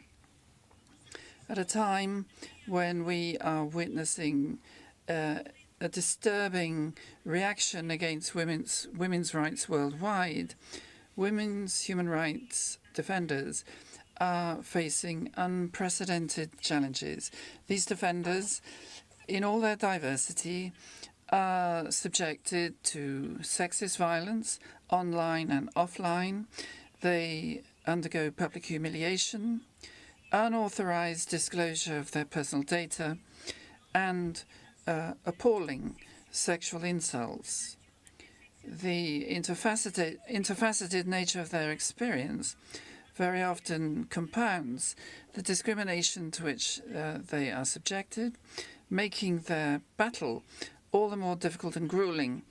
The upsurge in populism and misogyny has an adverse effect on the work of women's human rights defenders. Anti-gender movements view them as a threat because they call into question the so-called traditional vision of women in society. The harassment and violence directed against women human rights defenders seek to sap their credibility and discourage them from continuing their work. This tactic not only jeopardizes their safety, but also threatens the progress made in human rights and gender equality. These threats and attacks on women human rights defenders in the environment also seek to undermine their work, to call into question their power and authority, and to discourage other militants from becoming engaged politically. And I would conclude with two appeals. Let us stand with women human rights defenders and their families. Let us champion their cause and ensure that they may continue their work without fear of retaliation. And the second appeal is for the member states of the Council of Europe and members of the European Union to support the inclusion of health and sexual and reproductive rights in the EU's Charter of Fundamental Rights. Thank you. Thank you very much. Now the floor goes to Mrs. Sara Sofia Siren. The floor is yours. Thank you, Mr. Chair. The issue of protecting women human rights defenders is critical. It's critical today, and it's critical regarding the vision of the future that we have for Europe and the whole world. I would like to thank for the insightful report that was presented, highlighting the valuable work of women human rights defenders, as well as the challenges that they face in their work.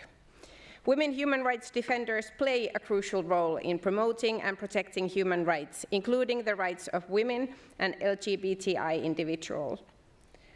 Their work is important, but their work is never easy. So many women work in very difficult circumstances and conditions, and yet their work is so very important. The rapporteur mentioned Afghanistan, and Afghanistan is indeed a very sad example. In Afghanistan, it is the women who had the courage to work for human rights and for equality that now are under the biggest threat in the worst imaginable circumstances. We also heard examples of brave women working in different roles in Ukraine. They need all support possible. Defenders of human rights all over the world must be able to work without fear and without harassment. The report emphasizes the importance of providing funding and support, as well as the importance of investigating and prosecuting attacks against human rights defenders. It is important, and I agree with the report, that all Council of Europe member states need to uphold human rights, combat discrimination, ensure access to sexual and reproductive health services and rights, and promote legal framework for equality. It is our responsibility. It is our responsibility, not only because it is the right thing to do, but also because these are the very keys in creating successful society, a better future for our countries. So we need full commitment, and this is all the more important now as the anti-gender movement is doing everything it can to push the development to the wrong direction. It is our responsibility to work towards a future where each and every individual is treated equally. Thank you very much. And now next on the list is Mrs. Lyon Brood, an observer from Canada. The floor is yours. No? Sorry, just one second, maybe. Oh, I'm sorry, I missed one line. The floor goes to Claude Kern from France. Yes, thank you, Chair. Sorry. Monsieur le Président. President, dear colleagues, I wish to thank our colleague, the rapporteur, on the situation of women defending human rights and gender equality in her report. Yesterday, we witnessed and commended the awarding of the Victor's Prize at the Reader Centre, which deals with positive change in the lives of women facing poverty, social exclusion and GBV. And today we're placing emphasis on this issue. And I think this is a very strong symbol, fitting within the continuity of the work conducted by our Assembly, particularly under the aegis of the Committee on Equality and Non-Discrimination. And I wish to take advantage of this debate to call again on those member states that have not yet ratified the Istanbul Convention to do so. and then promote it, because it's a major text for combating violence against women. Although data are not always available, the reports show that women who defend human rights are a significant percentage of victims of repression. The UN and organizations such as Amnesty International or Frontline Defenders emphasize that women human rights defenders are often facing specific forms of repression, especially gender-based violence, threats of sexual violence, slander, or even public humiliation. One of the merits of this report is to highlight these specific forms of repression, which are unconscionable, as are all repressive measures against human rights defenders, whether they be men or women. And I express the wish that the new Commissioner for Human Rights of the Council of Europe will take into account this report in his resolute protection of human rights defenders, men and women alike, in the most suitable ways. Each member state of this organisation of ours also needs to wake up. The report in this regard refers to two French initiatives that I'd like to dwell upon, the Marianne Initiative and the Simone Veil Prize. The Simone Veil Prize of the French Republic for Gender Equality is one of the cornerstones of France's feminist diplomacy in order to place the issues of gender equality at the heart of its foreign policy. This prize rewards an individual or collective, regardless of nationality, working across the globe in support of gender equality and to advance the status of women and girls. Established in 2019, it's awarded every year on the occasion of International Women's Rights Day. As for the Marianne Initiative for human rights defenders, the first of which was exclusively female, it seeks to support the action of such defenders in their country of origin through the international dimension, and in France over a period of 6 months in terms of the domestic dimension. These are two prizes which I think are relevant and useful and could be of inspiration to other member states. So the floor really goes to Mrs. Lyon-Brood.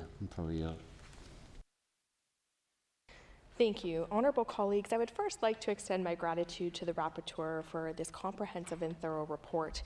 As a firm believer in the fundamental principle that everyone's voice should be heard, I stand before you today to emphasize the critical importance of the freedoms of speech and expression, especially when it comes to defending human rights. No individual should live in fear of speaking out, and this is a value deeply ingrained in Canadians. Canadians pride ourselves on respecting and defending human rights and have been strong advocates internationally for gender equality.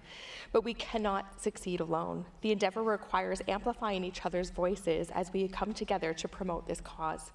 In her 2024 annual report, the United Nations Special Rapporteur on the situation of human rights defenders highlighted a concerning trend. Quote, in the context of backlash against activism on gender equality, girls and young women who are human rights defenders face increased risk of harassment and violence when engaging in related themes.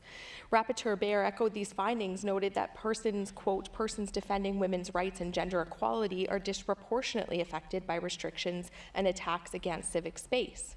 Despite facing these challenges, it is precisely the women human rights defenders in the most difficult circumstances who contribute the most to advancing gender equality. Their actions transform harmful norms into tangible progress. We must ensure that women have equitable access to opportunities for change across all domains and that they have the necessary protection to continue their vital efforts. Ms. Bayer's report highlights several key areas we must focus on. She stresses the need for a robust legal frameworks that specifically recognize and protect the rights of women human rights defenders. This includes something we here could provide assistance with.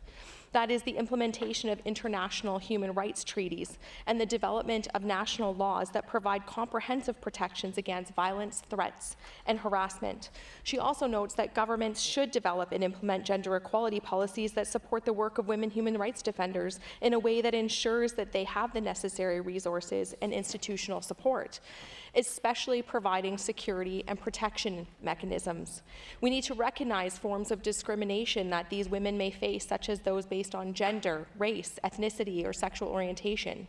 Programs established should strengthen protection for human rights defenders, offering them physical protection, legal assistance, and psychological support. Hand in hand with this, is the duty to enhance the capacity of organizations that support women to work towards equality by providing trainings on security measures, digital safety, and self-care. Sustainable funding for women human rights defenders and their organizations is vital so that they can continue their work without financial instability. Finally, and it should go without saying, that raising public awareness about the role and importance of women's human rights defenders is necessary to build a supportive environment. All these measures work together with the aim to create a safe and enabling environment for women human rights defenders, allowing them to carry out their crucial work in defending human rights without the fear of violence or repression. Thank you. Thank you very much. Now the floor goes to Mrs. Sibel Arslan. Besten Dank, Herr Präsident. Many thanks, Mr. President. Dear colleagues, I'm very pleased to be able to talk about this very important role played by women human rights directors in Europe and to say why it is absolutely indispensable to protect them. I'd like to express my warmest thanks to the rapporteur, having dealt once more with this very important subject in a very difficult context. Human rights activists are working for this in many different areas: women's rights, LGBTQI rights, also migrants' rights, where there are multiple forms of discrimination at play. And these women commit themselves in a peaceful way as individuals, in groups, sometimes in NGOs, or sometimes in their workplaces, in the health sector, in art, in journalism, or elsewhere. Or, as many of us do, as politicians. Their commitment, it concerns changing society, and they are playing an exemplary role, and as do politicians who are working for the implementation of these policies. But these activists and these other women are not sufficiently recognized. Their contribution is played down, and they must deal with many challenges. They are threatened, are attacked online, but also offline. I think on behalf of all of the women politicians here in this room, we can say that we're all familiar with this. And we know that we are judged more harshly when we make statements, for instance. In Switzerland, in my country, we have decided that, for instance, with stalking, we are going to take much stronger measures. It's now part of criminal law as a specific offense. We are also right behind the Istanbul Convention, and we say that women should be able to be protected much more easily. They should be able simply to make a phone call.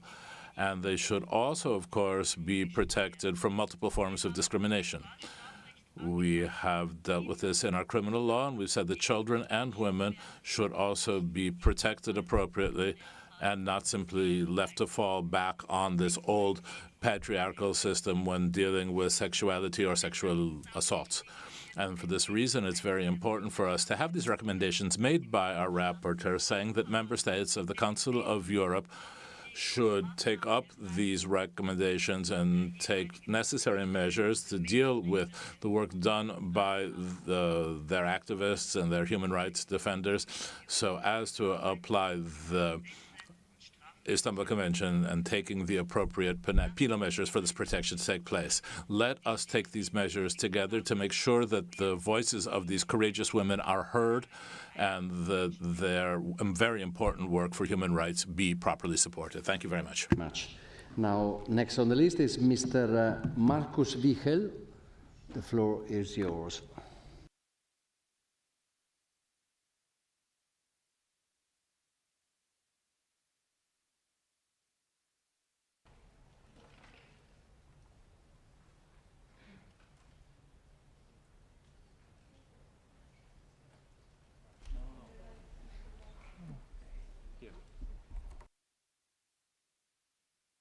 President.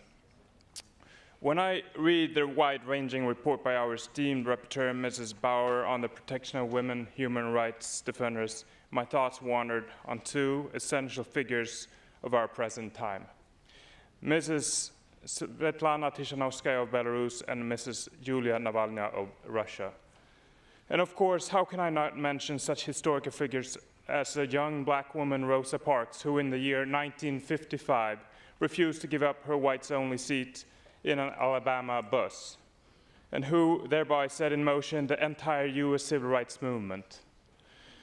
Or send a thought to the thousands of so-called suffragette women who at the beginning of the last century struggled to win voting rights for women across the Western world. Both the civil rights and the suffragette struggles took time before they could bear fruit, but in the end, they did. And this brings me to our two present-day heroines, Mrs. Tishanovskaya and Mrs. Navalny, both duly mentioned also in Mrs. Bauer's report. I've had the privilege of dining with and meeting Mrs. Tishanovskaya several times recently. I am struck by her enormous courage and determination in the face of the Belarusian dictatorship's efforts to silence her and the democratic movement as she picks up the fallen mantle of her now imprisoned husband. The same holds for Mrs. Navalny, who is carrying on the work of her late husband, Alexei Navalny, murdered by the Putin regime early this year. We must protect them. We must give them the safety and do what we can to assist them in their vital mission. Finally, I wish to give credit to our rapporteur for her detailed account of the various international treaties and assembly texts dealing with human rights and gender equality. This said, perhaps more mention could have been made of the growing oppression of women's human rights that takes place in individual homes across Europe in the name of patriarchal religious beliefs.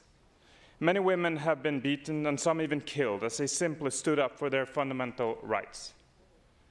They are unsung heroines for gender equalities and human rights, as the survival of our Western civilization as we know it now is at stake. Thank you, Mr. President. Thank you very much. Now it's turn of Mr. Yuri Kamelchuk. I don't see him. He's not here. So next on the list is Mrs. Marina Bardina. The floor is yours. Thank you, dear colleagues, dear Madam Speaker. Thank you for preparing this report. Women truly are at the forefront of all social and political processes today, and unfortunately, because of different discrimination stereotypes, they often have to pay higher price for their civic position. And violence against women is a weapon used by Russia in its war against Ukraine. The occupation forces are particularly intolerant of those women who have the courage to defend their community and protect the rights of others.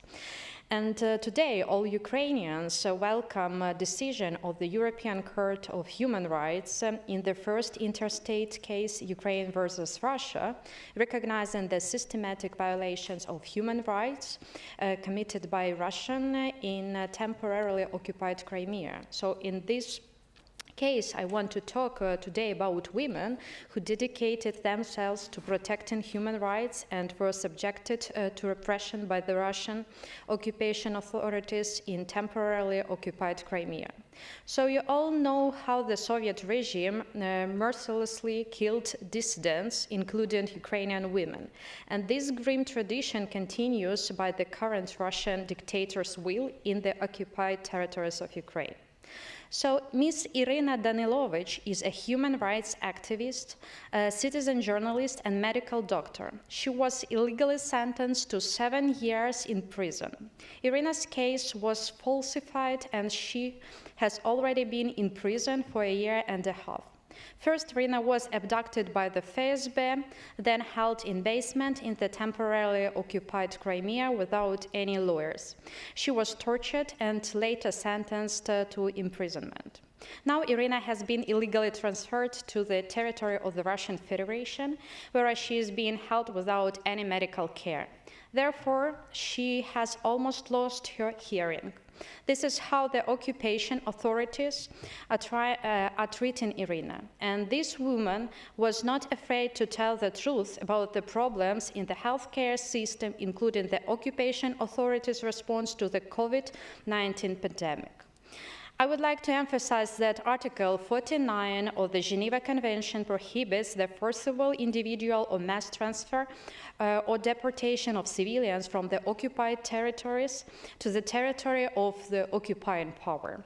And illegal deportation are a serious violation of the Geneva Convention as they constitute war crimes.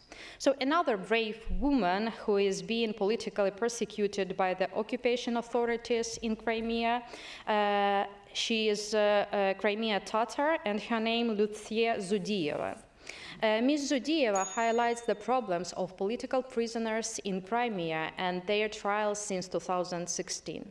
So these are two stories of human rights defenders, and we can only imagine how many other women suffers from Russia Federation. Human rights defenders today need our support more than ever. Thank you. Thank you very much. I remind colleagues that the ballot for the second round of voting for the Secretary General of the Council of Europe is open. The ballot will close at 6 p.m. Now, next on the list is Mr. Randolph De Battista. The floor is yours. Thank you, Mr. Chair. I start first by saluting Marceline, Francesca, Sarah, Charlene, and Undine. 5 women with different backgrounds who have one thing in common: their resilience, their unwavering commitment through their art, through their research, through their activism, to fight for equality in Malta.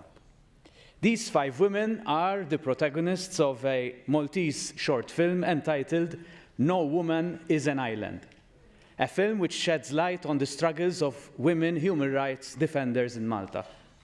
These 5 women join other brave activists like Lara, Isabel, Andrea, and Natalie in fighting for the right to bodily autonomy and an end to patriarchy and gender-based violence.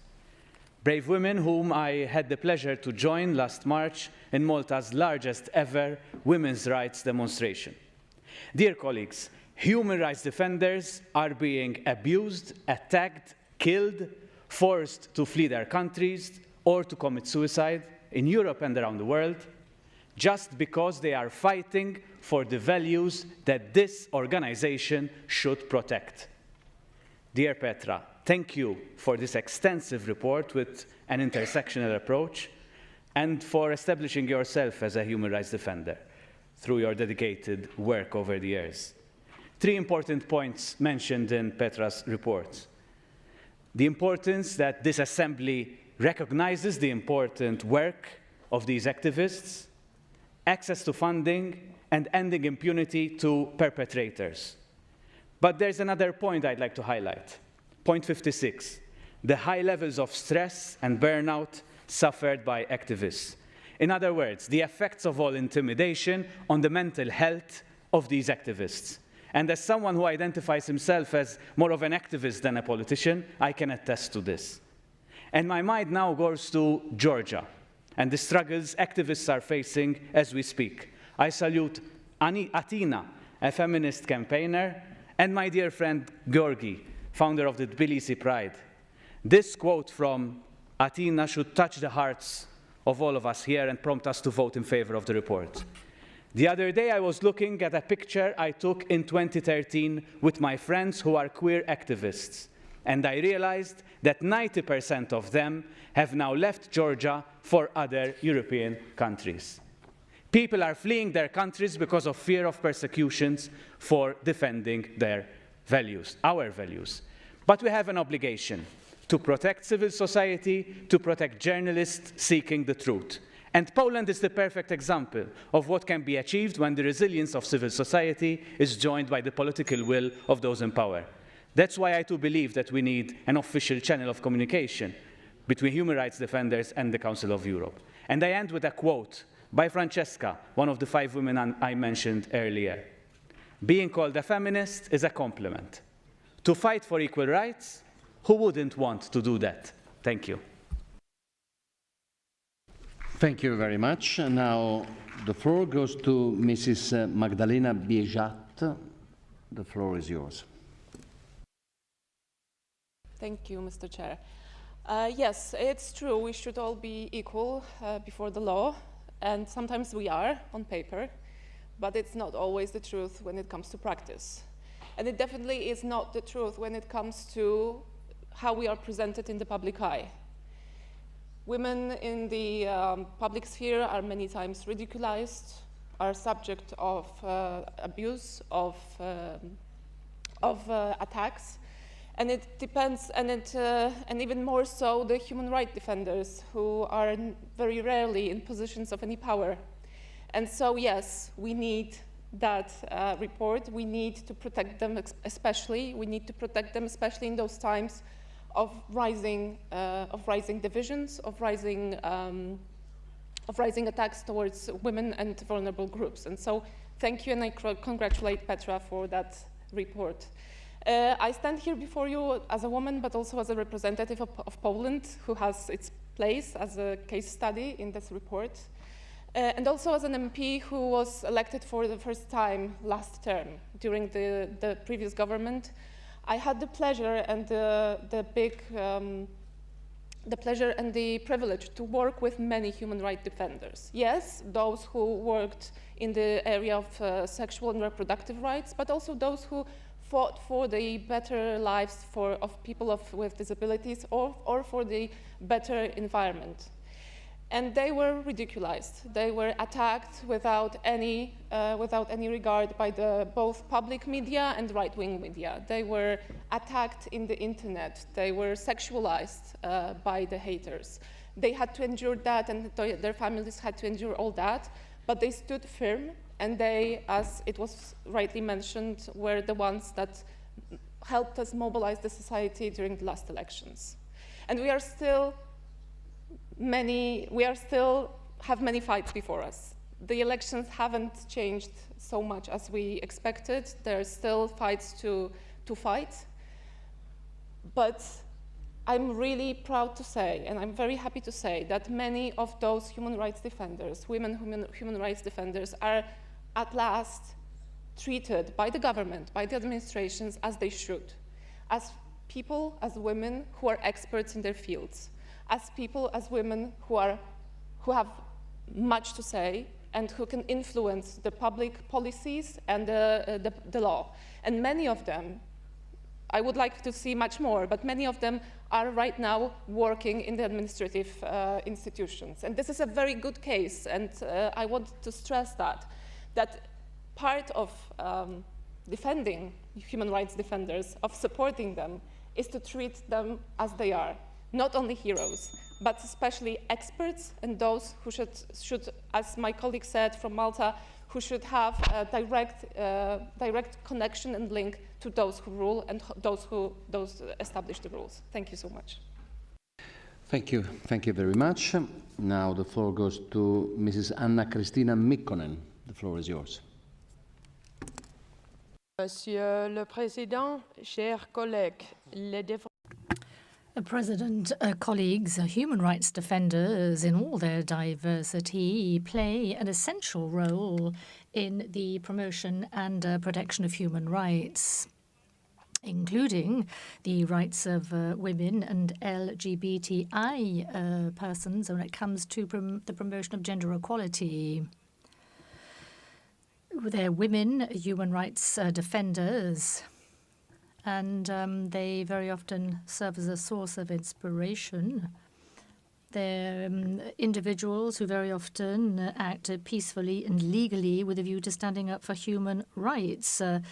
They are sort of activists sometimes, members of non-governmental organizations, professionals in the health sector, actors in the private sector, researchers, lawyers, teachers, artists, trade unionists, bloggers, civil servants or journalists. They are the heroes of the everyday, and they very often go unacknowledged.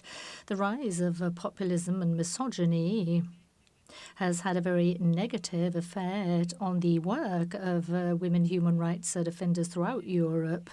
It is essential, therefore, that we fight against disinformation when it comes to women's rights and women human rights defenders. It is important that we assure their digital safety. We have to ensure that persons that intimidate them, who exert pressure on them, who attack women human rights defenders, it's important that they taken to court and the judicial proceedings are commenced against them. So it is important that we uphold the rights of women human rights defenders, and I think we need to show solidarity with them. That is very important, but that, of course, a show of solidarity is not enough.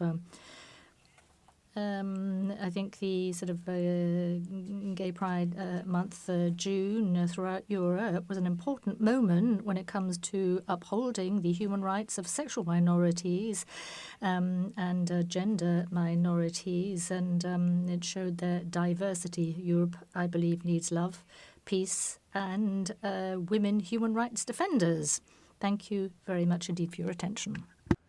Thank you very much. Now, next on the list, Mrs. Jennifer O'Connell from Canada. The floor is yours.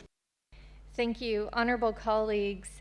It is an important topic that we are here speaking about today, and thank you for the opportunity. It was this assembly that adopted a resolution in 2018 on protecting human rights defenders in the Council of Europe member states.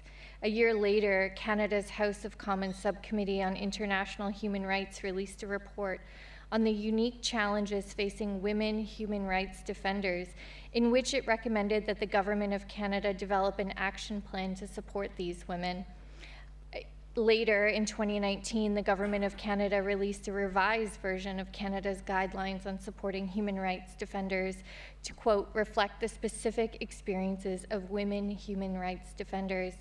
In these revised guidelines, we recognize that the challenges and threats human rights defenders face and the support they need may vary accordingly because they belong to one or more specific identifiable groups that face discrimination. And the first identifiable group found in those is women. In her 2023 annual report, the UN Special Rapporteur on the situation of human rights defenders analyzed the particular situation of women human rights defenders and found that they are subjected to additional violations because of the work that they do and because of who they are. Our guidelines emphasize that Canada strongly supports the work of the UN Special Rapporteur on the situation of human rights defenders, just as the work of this Assembly today for protecting women's human rights defenders. In this respect, I'd like to thank the Rapporteur Bayer for outlining different concrete measures for increasing support for women human rights defenders in her report. And among other things, she suggests that feminist diplomacy, foreign development, and peace policies are additional tools which could be used to protect human rights defenders.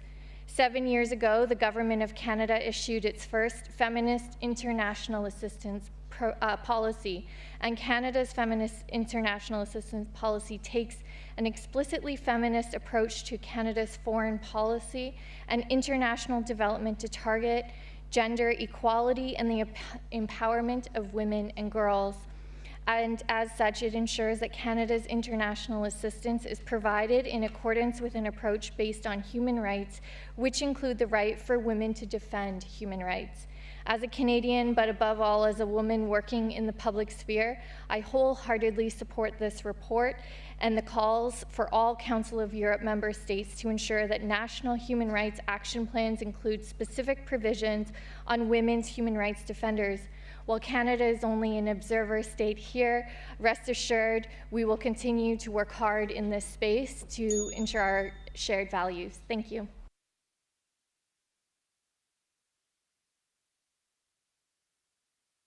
Thank you very much. I must now interrupt the list of speakers. The speeches of members on the speakers list who have been present during the debate but have not been able to speak may be given to the table office for publication in the official report.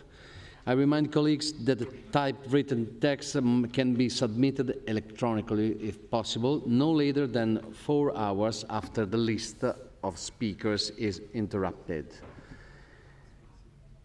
I call now Mrs. Petra Bayer, rapporteur, to reply. You have 3 minutes. Thank you very much, Mr. President. Before I reply, let me thank you, first of all, for this really very rich and sometimes also diverse debate. I think it shows that the report was really timely and necessary. And secondly, let me thank Elodie for the great cooperation and the support for this report. It wouldn't be there without your support. I would like to tackle 3 things that were mentioned. And first of all, thanks to all of you who mentioned issues which I did not, because I didn't have the time to do so, like cooperation between Parliament and civil society, the intersectional dimension, the global south, and that we really have to take care about it, about public recognition of women human rights defenders, all the mental stress, the visibility or the lack of visibility of women human rights defenders, and that we need a direct channel between the Council of Europe and human rights defenders where they can report problems they face. Second, and I would like to make this part in German as it was mainly a German debate, when Frau Engelhardt... Now, Ms. Engelhardt was saying that feminism seems to be the new bogeyman for the right, and for that reason alone it is a good thing that we're having this debate, because you've got to have a proper comprehension of human rights and women's rights. And if that's what the right think, if they think that women should be forced to carry to term an unwanted pregnancy, it really means that they have a completely different conception of human rights and women's rights than most of the rest of us here in this chamber. And so I think that it's a very good thing that there are dividing lines between us. If we stand on the right side of the equation, if we stand alongside women, it's important to communicate that as well. I'm very grateful to Mr. Stamatis, who from EPP, who mentioned that it's so important to really implement the judgments of the Court of Human Rights. And I would like to take this occasion to invite you all to a side event I will have tomorrow at 1 p.m. in room 3, and it's exactly on how we can improve and what is the role of the Parliamentary Assembly to improve the implementation of judgments of the court. And I hope that you all come there, because I think we still have a lot to do when we face all the lacking implementation, enforcement of that, what we and the court thinks is important to say, is important to realize. So please follow me tomorrow at 1 in room 3. Thank you very much. Thank you, Mrs. Meyer. I must say that the ballot is now closed. Would the tellers please go to oversee the counting of the votes? Does the chairperson of the committee to add something wish to speak? In this case, you have 3 minutes. Yes, President, thank you very much. Thank you for chairing our important files. You are there always for us. It's no coincidences. Dear Petra, someone might say that, there was a brief encounter into the topic, but you opened up a very important issue for many member states and beyond, because today human rights defenders very often become to experience violence and prosecutions themselves because of the nature of their operations. And yesterday we celebrated Women in Diplomacy International Day, and I would like to congratulate all women of this House and, of course, human rights defenders who are conducting a sort of international law diplomacy across the globe. Of course, we have heard today dear friend Mr. Volker, Turk, and his participation at the Assembly was very important. And as Petra said, that there is a global backlash against women's rights. And we might be even lose, in a way, some democracy and independence. When women's rights, there would be at the level 1 to be targeted, just by nature, because you are of a gender, a woman. Of course, the defending women's rights is extremely vital, and as many of my colleagues from Ukraine mentioned today, our country is showing that we're not only able to receive Nobel Prizes, as it was done by Alexandra Matvichuk, who often asks at the first place for weapons, not for international law instruments. And this is weird, but we're living in such a world when sometimes we have to reinforce international law by such interesting requests. Hopefully, international law would work and weapons would be silent. But we have heard that many women rights defenders are exposed to gender-specific violence, online and offline violence, which our committee suggested to discuss in a separate report. We in the Parliamentary Assembly must give better support for human rights defenders in terms of effective legislation and pressure and exclude or undue pressure of restrictions of their activities.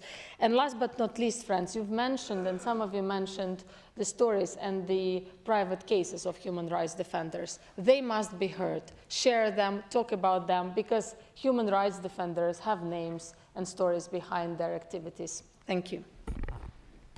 Thank you very much. The Committee on Equality and Non-Discrimination has presented a draft resolution to which no amendments have been tabled. We will now proceed to vote on the draft resolution contained in document 15993. A simple majority is required. The vote is open.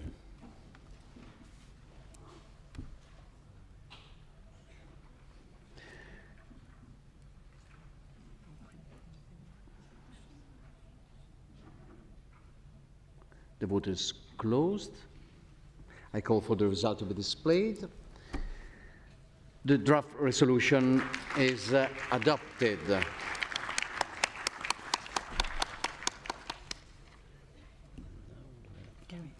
The next item of business this afternoon is the debate of on the report titled Ensuring Human Rights Compliant Asylum Procedures, document 15997, presented by Mrs. Stephanie Crisper on behalf of the Committee of Migration, Refugees and Displaced Persons.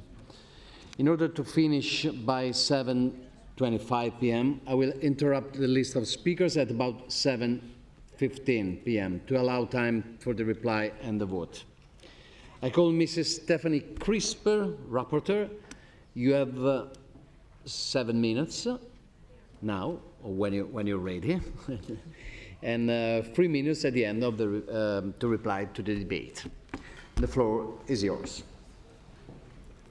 Thank you, dear President, dear members of the Assembly, dear colleagues. As we are gathered here today, millions of people are fleeing war, persecution, and human rights violations. And only a small percentage of those fleeing are seeking refuge in Europe. From war-torn countries, mainly like Ukraine, Syria, Afghanistan. Protection seekers experience on European soil too often violence, also from national police, especially at borders via pushbacks. Chaos and suffering is the consequence. Those individuals who have the luck to have the possibility to raise a claim for international protection are confronted then with another obstacle to seek protection, and I will call it asylum lottery, because there's highly divergent recognition rates among the member states of the Council of Europe. This is exactly also what my fact-based report demonstrates. And it is an unbearable situation that asylum seekers' human rights are guaranteed or not, depending on what route they have to take and where they end up claiming asylum. States have an interest, and it's of high importance, to have control on who is entering the territory, to give the population the justified feeling that control and security is ensured.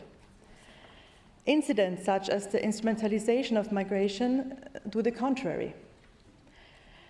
But has not, in the last decade, the practice of violence, pushbacks between states, deterrence policies proven to bring neither order nor security? My report, along with the resolution, recalls what we do not question in other areas where our own citizens are concerned. The only way to guarantee security and order is to uphold rule of law. National security and human rights protection stand in no hierarchy. They do not condition each other. Rule of law and human rights support the cause, safety and security. It is therefore our responsibility to ensure that the common standards among the Council of Europe member states are implemented on a level that guarantees that human rights of protection seekers are met. And as you may realize, I'm just focusing in my report on the core issues, not to experience violence and to have access to a fair procedure. Therefore, this report and its deriving resolution recall only the core obligations towards people seeking protection, respecting the principle of non-refoulement and ensuring a fair, individualized and effective examination of asylum claims. In this sense, I finalized the report when in Brussels the EU Pact on Asylum and Migration was about to be adopted.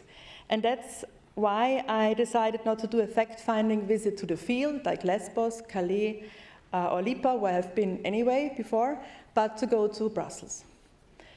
Because it is after years of negotiations that member states of the European Union agreed how they want to proceed on asylum and migration in Europe. And they have now 2 years to implement the pact, and also the pact is affecting border countries to the EU nations and hence most Council of Europe member states. The success of the pact will depend on the political will of national authorities to make it work. Attention must be invested, also proved by necessary budget. The new procedures must be applied in good faith, and the necessary resources have to be allocated to make the pact a success and also to mitigate justified human rights concerns, from the risk of inadequate reception conditions, the risk of systematic detention, especially for vulnerable groups like children and families, up to the pact's refined definition of safe third country concept, and the restriction of free legal assistance only to the appeal stage. Then, if necessary resources and good faith are proven by the member states, it is my strong opinion that the pact can be a unique chance to reaffirm our commitment to human rights and the rule of law, while increasing also control and order. To reach this goal, effective cooperation between the EU and the Council of Europe member states can be supportive and should be used. And I will continue my work in this spirit. Such efforts are only possible until now and in the future thanks to other persons, and I want to express my gratitude to the national parliaments for delivering numerous replies to the ECPRD questions I submitted, to all stakeholders who greatly contributed to the elaboration of the report, also representatives from the EU institutions and Council of Europe bodies and civil society, and to the Secretariat especially, the Secretariat of the Committee on Migration, Refugees and Displaced Persons. And I close my pledge, dear colleagues, to support this resolution, and I thank you all. Thank you.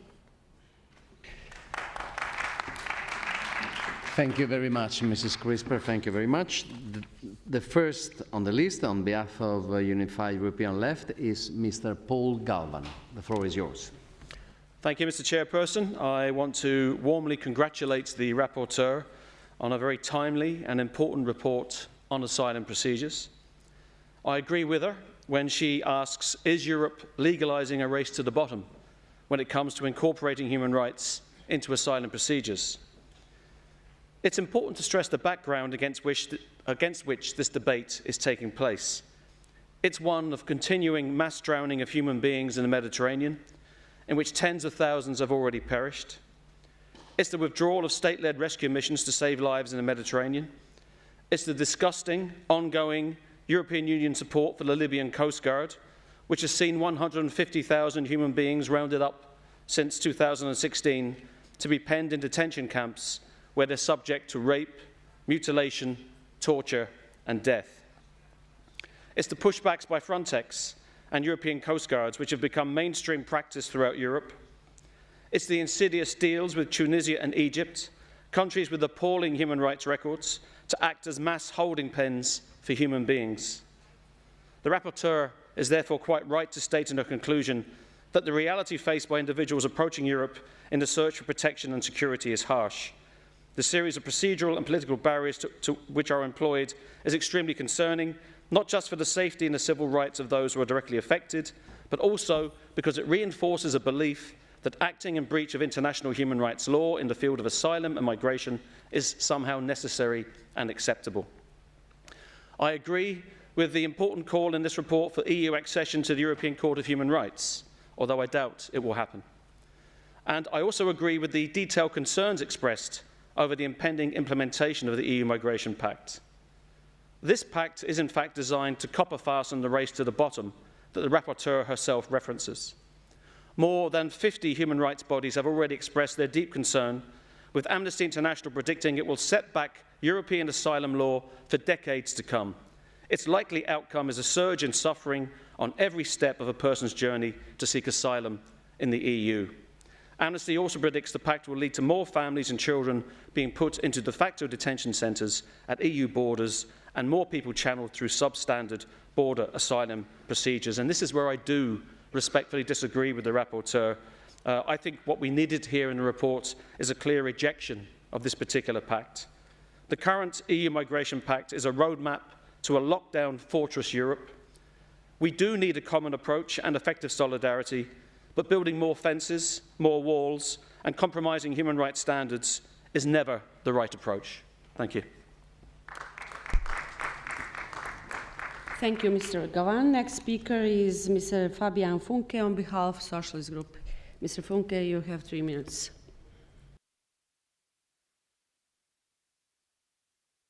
Microphone, please, for the speaker. There's no microphone. Madam President, colleagues, the report describes very well the challenges facing us when talking about migration. And I think we need to ensure that migration management abides by the rule of law and human rights. And I'd just like to concentrate on 2 or 3 things. The European Court of Human Rights is one of the greatest, if not the greatest, historical achievement of the Council of Europe, because it represents a commitment towards the principle, democratic principle, of the state based on the rule of law. It's not governments who get to decide whether the law is in conformity with the Human Rights Convention, but rather an independent judicial body. All the more dangerous, therefore, what is happening currently in terms of asylum policy, that there are governments in Europe who are of the view that this independent judicial body is an obstacle, that would rather sidestep the Human Rights Convention and its principles and come forward with solutions that are unlawful. We as parliamentarians, this assembly, we elect judges to the court, so I think we need to be very critical.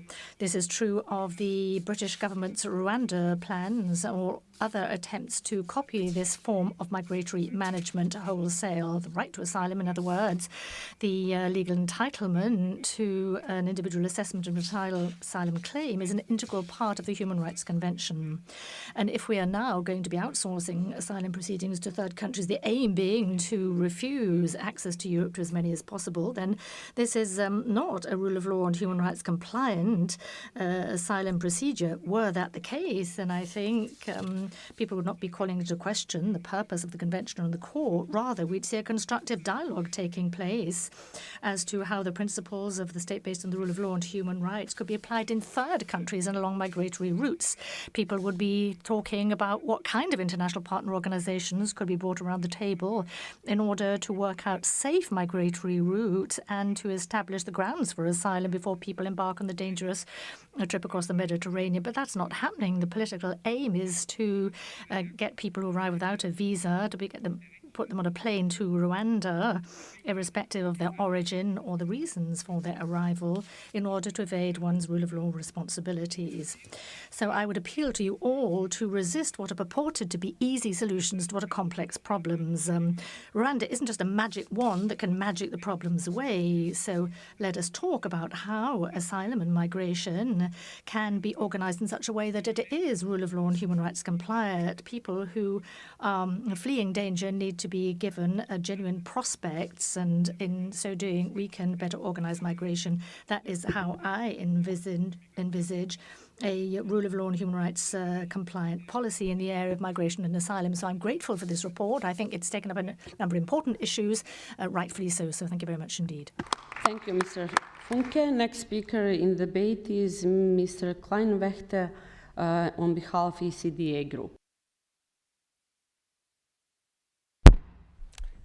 Thank you, Madam President, dear colleagues. Europe, this organization, our nations, will only have a democratic future if we stick to the rule of law and if international conventions aren't used against the people, as it's often the case with asylum and the refugee procedures.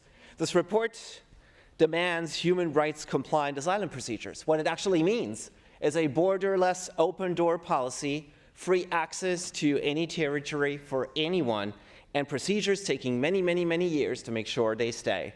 Whereas the citizens have to suffer through a rise in crime and the deterioration of our schools, our infrastructure, of what they feel was home.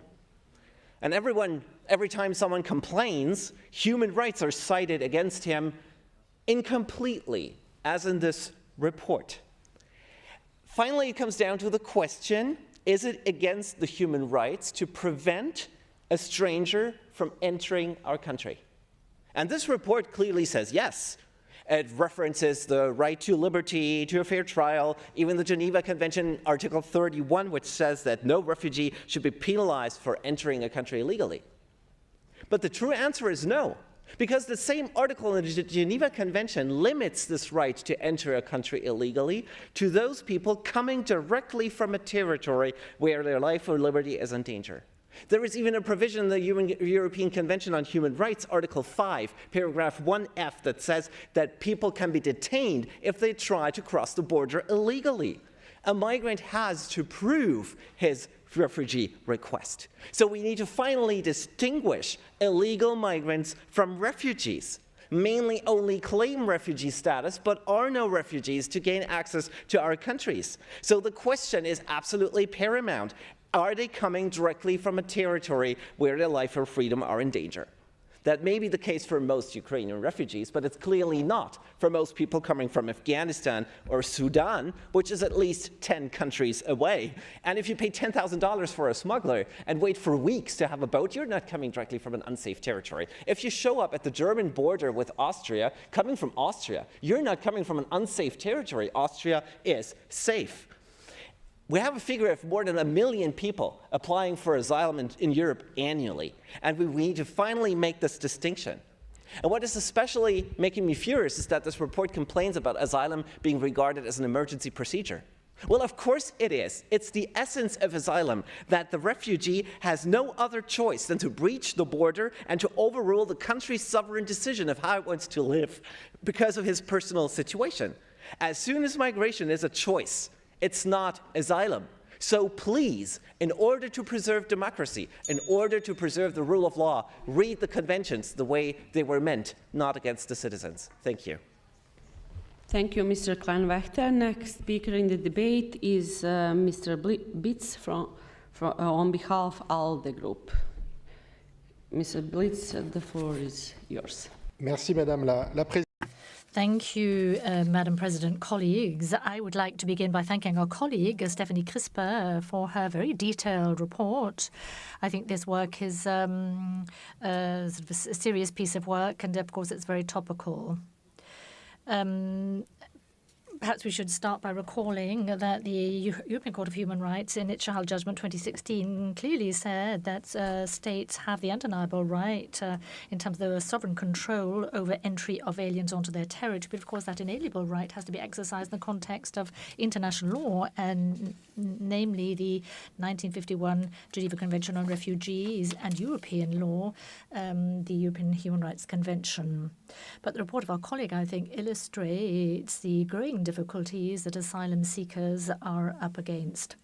Decisions in the area of asylum, for the most part, are being lodged by persons fleeing countries of war, and their number has increased in recent years. Their number has, in fact, multiplied by 4 between 2017 and 2022, which, of course, raises a number of challenges for our member states, especially as some of our countries are facing hybrid attempts at destabilization in which asylum seekers are being weaponized. Nor should we ignore the considerable migratory pressure that a number of member states of our organization are faced with, or the confusion between illegal immigration and requests for asylum against the backdrop of mounting populism in Europe. I can certainly gauge how sensitive the debate is when it comes to the obligation to leave territory in the event that one's asylum request has been rejected. So I think there are a number of challenges there. They're most sensitive in political terms, and nobody would deny that. But I think one of the virtues of the report is that it reminds us what our values are when dealing with asylum requests. So I share the analysis, which is that of our rapporteur, when it comes to policies to externalize or outsource asylum. This notion of a third safe country should not be sort of overused, and bilateral agreement should not be used in order to lessen in any way the rights of asylum seekers. I, for my part, welcome the progress made at the level of the EU with the adoption in April this year of the Asylum and Migration Pact. The text adopted should make it possible to put in place asylum procedures and rapid and effective return procedures with increased or enhanced guarantees for asylum seekers, access to free legal aid, and independent evaluation of the procedure with regard to fundamental rights. In order to relieve the pressure on frontline countries, Greece, Italy, and Spain, relocation mechanisms are provided for, and a solidarity reserve is to be established to provide financial assistance to countries who are taking in refugees. These measures will enter into force in 2026 and were much awaited. At the same time, the monitoring bodies of the Council of Europe have to continue to work to ensure the security of asylum seekers, and I'm thinking there in particular prevention of human trafficking, violence against women, or violence in places where persons are deprived of their liberty.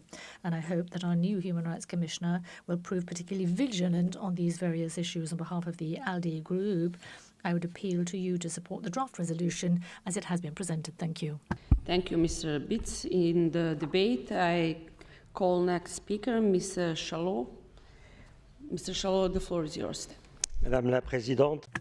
Madam President, dear colleagues, I should like in turn to thank our colleague Stephanie Crisper for her excellent report, which reminds us of the need, and I agree with what Olivia Bitz said just now, by the way, reminds of the importance to put in place human rights compliant asylum procedures and that are consistent with our shared values. Should be said at the outset, regardless of people whether they want to hear it or not, that nobody will leave their country lightheartedly, and people knocking on our doors are mostly the victims of war or persecution, and taking them in and allowing them to avail themselves of the rights enshrined in the Geneva Convention and in the ECHR is a duty as human beings.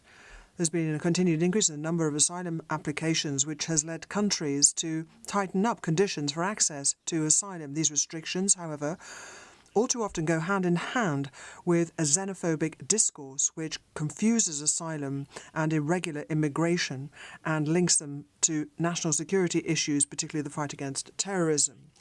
That is why, in my own country, France, we have seen that the electoral campaign is leading to a ratcheting up of the pressure being placed by the extreme right on the debate, whereas in actual fact, governments are responsible for safeguarding their citizens' security.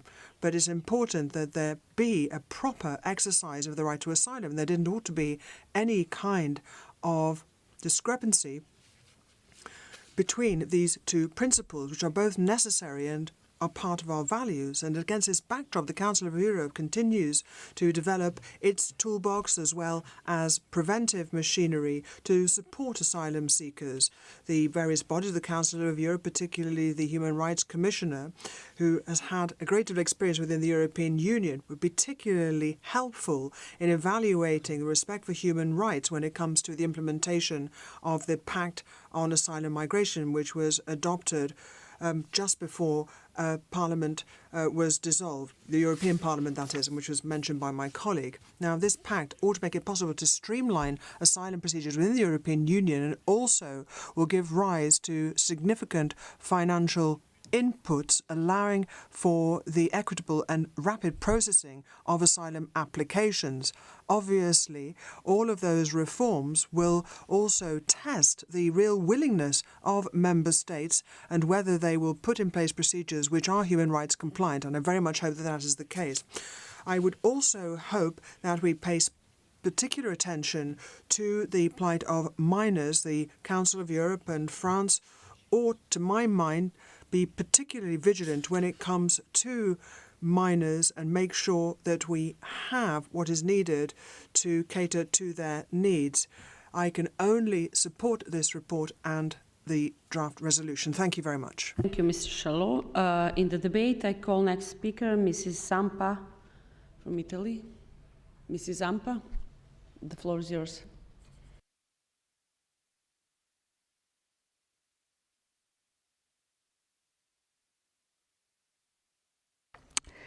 Le procedure di asilo. Well, perhaps I could start by thanking Rapporteur on this report ensuring human rights compliant asylum procedures. So I'd like to thank our Rapporteur, Stephanie Crisper, for the quality of her report, but also the commitment she's brought to it, which I've been able to see at close hand. This is a very important piece of work, and I think it speaks to our conscience as European citizens. The human rights compliant asylum procedures, I think it's important to recall, are part of the obligations entered into by all member states. The international law, the European Human Rights Convention, too, bring obligations with them. It is with great concern, therefore, that we are witnessing a growing erosion of these obligations incumbent on member states and the adoption of political reforms that seek to limit not only the right to obtain asylum, but also the right to actually ask for asylum, and ultimately the right to have access to the territory where an asylum request has been lodged. And I would make reference in particular to the pact that was adopted in April, the Asylum and Migration Pact, and it's more and more like a sort of a fortress that keeps people out, where human rights belong only and exclusively to European citizens, but those rights are not to be enjoyed by others in that fortress. And yet human rights and the rule of law are the beating heart of Europe, and they are the basis on which Europe is founded. On the basis of the 1951 Geneva Convention, we know that persons are entitled to an individual assessment of their own condition when they are in a position to request asylum. But what we are seeing are procedures being adopted at frontiers that in no way enshrine or guarantee that right. And we are seeing decisions taken that people don't have a right to request asylum. What is happening to them? Who is controlling that their rights indeed are being respected and that the right to file an asylum request is indeed being respected? We're seeing outsourcing, Tunisia, Egypt, as we have heard, and even the role of Frontex would appear to be more ambiguous. Tunisia, Egypt, Libya, we've heard. And we are very concerned indeed in terms of the agreement reached with Rwanda, but Albania too. We're seeing a worrying situation where Europe seems to see such procedures as acceptable. So I would like to express my total support to the report, and I would just voice my concern, vibrant concern when it comes to restrictions on the right to asylum. Were that to happen, I think that would be a tragic loss for this continent. Thank you. Zampa, in the debate, I call next speaker, Mr. Kadek from France. It seems to me that, okay. Madame la Présidente, Madam President, colleagues, first of all, I should like to thank our colleague Stephanie Crisper for this report on the need to guarantee human rights compliant asylum procedures. In the light of the political situation in many of our member states, it is absolutely crucial that this Assembly take a clear position on this subject in line with the humanist values which bring us here together. There have been an increasing number of asylum applications in Europe. According to Eurostat statistics, in 2022, the EU received something in the region of 966,000 asylum requests compared to 630,000 in 2021, the vast majority from Syria, Afghanistan, and, of course, Ukraine. War and authoritarian regimes are, of course, the main drivers of people to flee their countries of origin. The Council of the European Union has, for the first time, put in place a system of temporary protection in order to provide assistance to Ukrainians fleeing the war of aggression being waged by the Russian Federation. This system affords rapid and effective protection for displaced persons, also making sure that there is fair division of responsibility between member states. And I very much welcome, of course, the support that has been granted to Ukrainian refugees. However, they are the only people seeking to leave their countries, far from it, and that is why we need to put ourselves in a position to properly process all asylum requests in a spirit of responsibility. We have, of course, to take in applicants in decent conditions, but we also need to make sure that there's no circumventing those procedures, fueling economic migration. We must clamp down on illegal immigration. At the same time, of course, in the case of a rejection of an asylum request, we have to make sure that orders to leave a country are executed. This is very sensitive, of course, from a domestic political point of view, because it is the fact, the failure to execute these orders to leave the territory that have given rise to tensions. We must bear that in mind, and firmness and humanity are two sides of the same coin.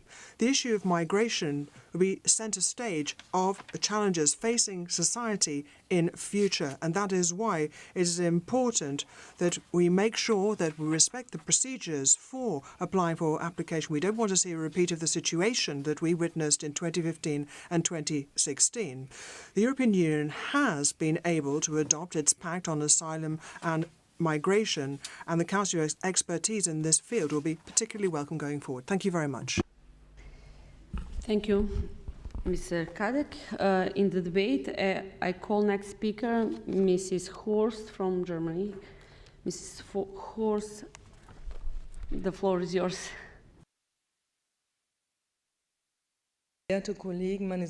Colleagues, ladies and gentlemen, the committee, since 2016, what has been put forward has been a new asylum procedure, a joint procedure for international protection that would be fair and efficient, and at the same time would provide for issues of secondary migration, to be able to put that aside, in other words. So this particular new asylum procedure includes a number of different rules that involves international protection for individuals, which is fair, efficient, and it will be decided upon in a fair fashion as well. third countries, in third countries, one can also submit an application. This has been criticized, but people who are comfortable and apply for asylum immediately where they are, they must not be. I think that it's a humanitarian, indeed, step forward that these people don't end up in a kind of swamp, so to say, in the Mediterranean region. So we need a situation which will provide for fair procedures for all. Gender equality or the results of climatic change ought to be ought to also be involved or included in the justifications for asylum, just as a war and so forth. With the present initiative, in simple words, it is quite clear that in practical terms, the entire world will now have the right to asylum. In Europe, countries ought to be able to take this issue up on their own and be able to reject migrants. And asylum seekers, they are refugees, and we ought to not have abuse of the asylum system. So the protection of human rights, indeed, very important for individual refugees on the one hand, but it can't be abused. With this particular initiative, ladies and gentlemen, we see a crime which is being committed on the citizens of Europe when there is this blanket right for asylum for all individuals coming to Europe. Look at the map of the world. Look at the size of Europe and look at the population densities throughout the world and look at the demographic situation throughout the world as well. So this, what has been proposed, is doomed to failure. Too many people are now ready to come to Europe, and they are here in Europe illegally. And, ladies and gentlemen, the implementation of a refugee procedure puts member states in a very, very difficult situation. There ought to be that right to protect one's own citizens. This cannot be forgotten. Thank you very much. Thank you, Mrs. Horst. The next speaker is Mrs. Torsvik. Mrs. Torsvik, please take the floor. Thank you, President. Firstly, thank you to the rapporteur, Ms. Stephanie Crisper, for a very important and a very good report. Every person has the right to seek safety and to have access to human rights, whoever they are, wherever they come from, and whenever they are forced to flee. And they have the right to have a human right compliant asylum procedure regardless of which state they seek asylum in. The last year has been a fateful year of war and war crimes, destruction, murder on a scale that we have not seen on our continents for many years and perhaps not since the Second World War. We also see the atrocities of the war in Gaza. We see that civilians have become a target. Millions of people have lost their home, and far, far too many have lost someone they love. More people than ever are fleeing from war, conflict, and persecution. The right to seek asylum is fundamental. However, present trends have shown a troubling erosion of the right, driven by policies that are said to prioritize state security, and this is being prioritized over human rights obligations. The asylum landscape in Europe is marked by complexity and challenges. The majority of asylum seekers come from war-torn countries like Afghanistan, Syria, and Ukraine, fleeing from unimaginable violence and persecution. And despite their legitimate claims, these individuals face what can only be described as an asylum lottery. Recognition rates vary dramatically between member states, leading to arbitrary and often unjust outcomes. Legal aid for asylum seekers is inconsistent across Europe, further worsening their plight. In some countries, legal aid is robust and state-supported, while in others it's minimal and provided solely by overburdened non-governmental organizations. This disparity creates a system where chances of obtaining asylum can depend more on geography than on the merits of the case. We cannot ignore the numerous human rights violations occurring at our borders, from restricted access to asylum procedures to pushbacks and violent deterrence. The practices in some member states are not just breaches of law, but affronts to human dignity. Mechanisms to monitor these actions are often too weak, and the implementation of the Court of the European Human Rights judgments remains inconsistent and slow in some of the member states. I think the amendments to the report are good, taking into account specific vulnerabilities faced by asylum seekers in extra vulnerable groups. And in conclusion, the path to a more humane and just asylum system in Europe requires courage, compassion, and a steadfast commitment to our shared values. Thank you, Mrs. Dorsik. Next speaker is Mr. Asler. Mr. Asler, please take the floor.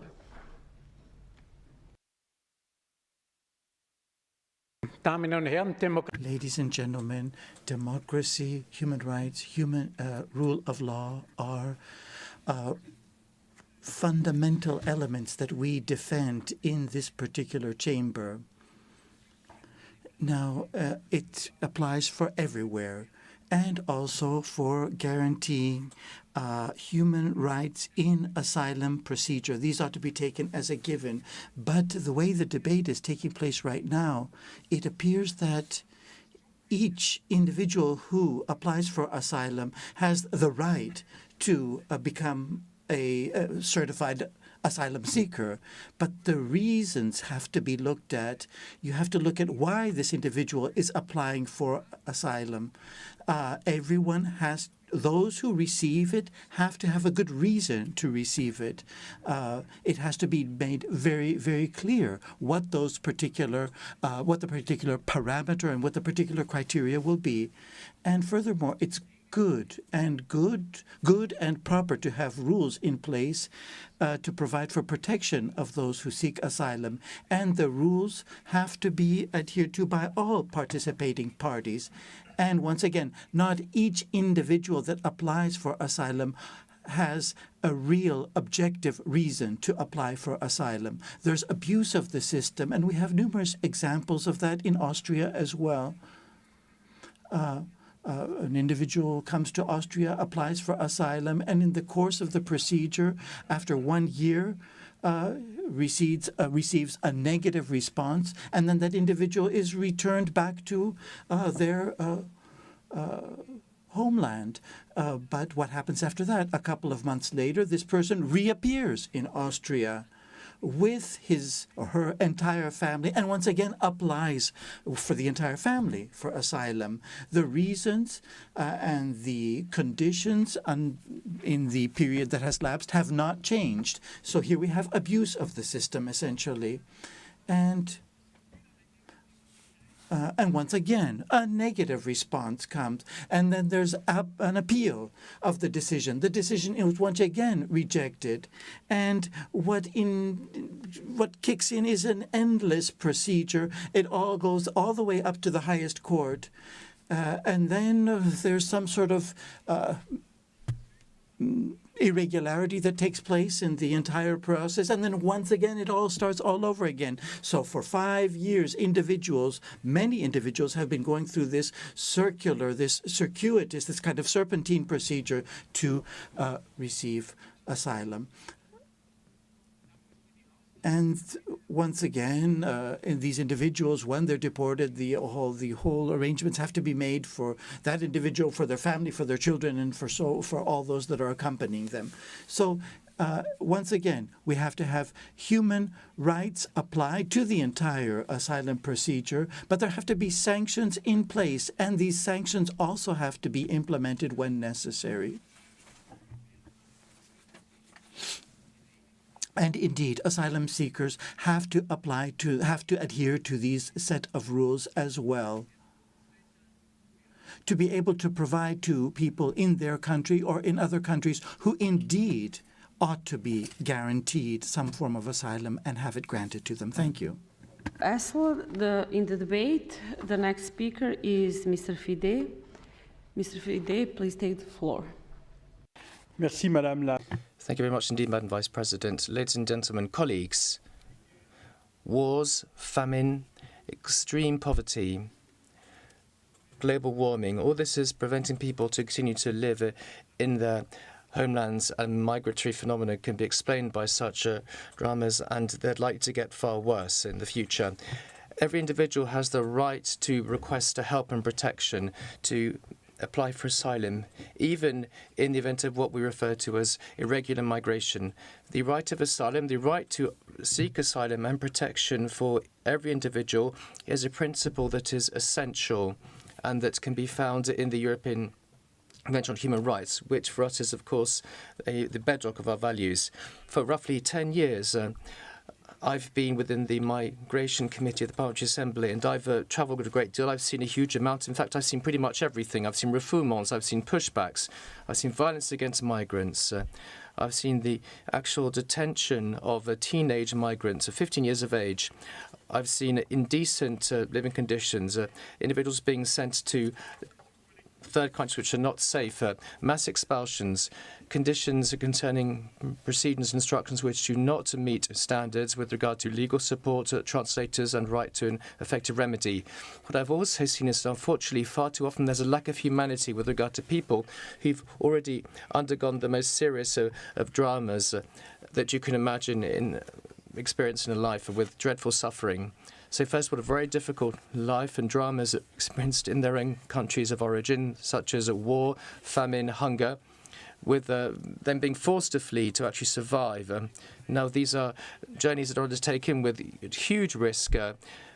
I saw a young girl in Greece who had been raped and who was 6 months pregnant. There are appalling living conditions. I've seen the jungle in Calais, and I've also seen and heard a lot about unfair procedures, the lack of translators, with a lack of legal support and a lack of protection.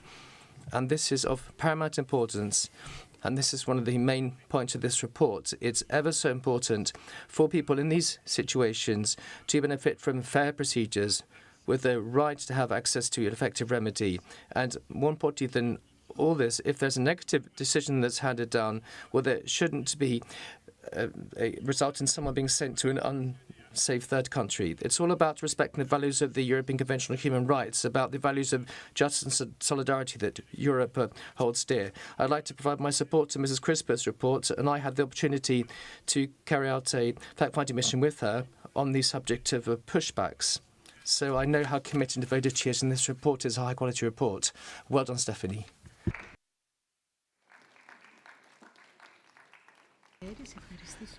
Dear colleagues, I have now the honor to announce the results for the election of the Secretary General of the Council of Europe. It was the second round, as we all know. The total number of members voting was 246. Number of spoiled or blank ballot papers, 1. Number of valid votes, 245. The votes were cast as follows. Mr. Alain Berset, 114. Mr. Didier Reinders, 46. Mr. Indrek Sar, 85. Mr. Alain Berset, having obtained a majority of votes cast, is elected Secretary General for the Council of Europe for a term of office of 5 years, which shall commence on 18 September 2024. Dear Alain, I wish you all the best. I wish you to have a dynamic, as peaceful as we can term of 5 years. And of course, I look forward for your fruitful work and for the working together, the Assembly with the Secretary General. I would like to invite you now to greet our colleagues.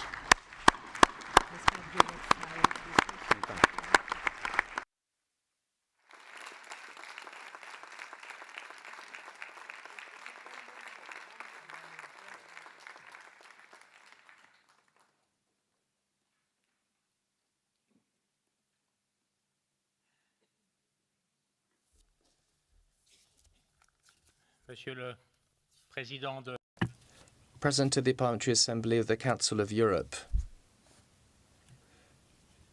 Madam Secretary General of the Parliamentary Assembly, members of the Parliamentary Assembly of the Council of Europe. You just now elected me as the future Secretary General of the Council of Europe. I'd like to take this opportunity to thank you very much for the trust you've placed in me and your support.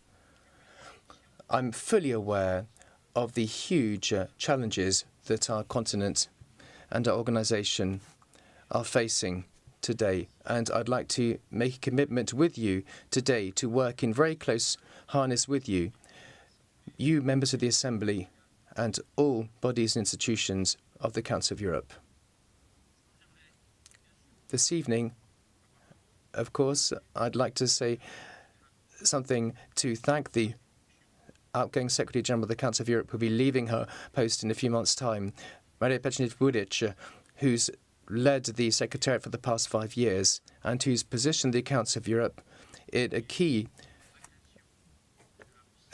player, in particular with the events that occurred with Ukraine being invaded by Russia. I'd like to thank Switzerland for supporting my candidacy. I'd like to thank the 2 other candidates, Didier Reynders and Ingrid Saar, with whom we had the opportunity to come to meet you and to discuss our ideas with you.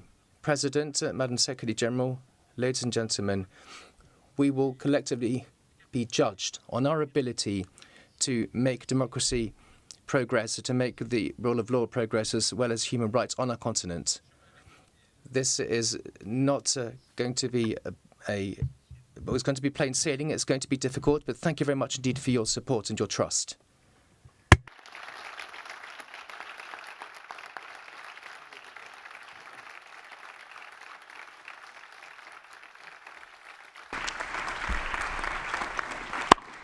Thank you, dear Alain. Thank you, Mr. Besset. I would like to congratulate for the civilized dialogue and for all these efforts that they put in front of this assembly, the 2 other candidates, Mr. Indrek Saar and Mr. Didier Reynders. I wish that this civilized dialogue will continue within this assembly for the good of all, because we are all united, as you know, under the same values. And we're not talking only about the 46 states, but we're talking about personalities per sets. So, thank you again. Congratulations to Mr. Besset. And we're going to continue now with the list of speakers. We are... Sorry.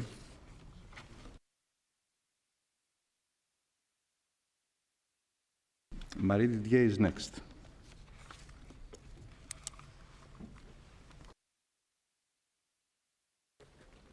Merci, Monsieur le Président.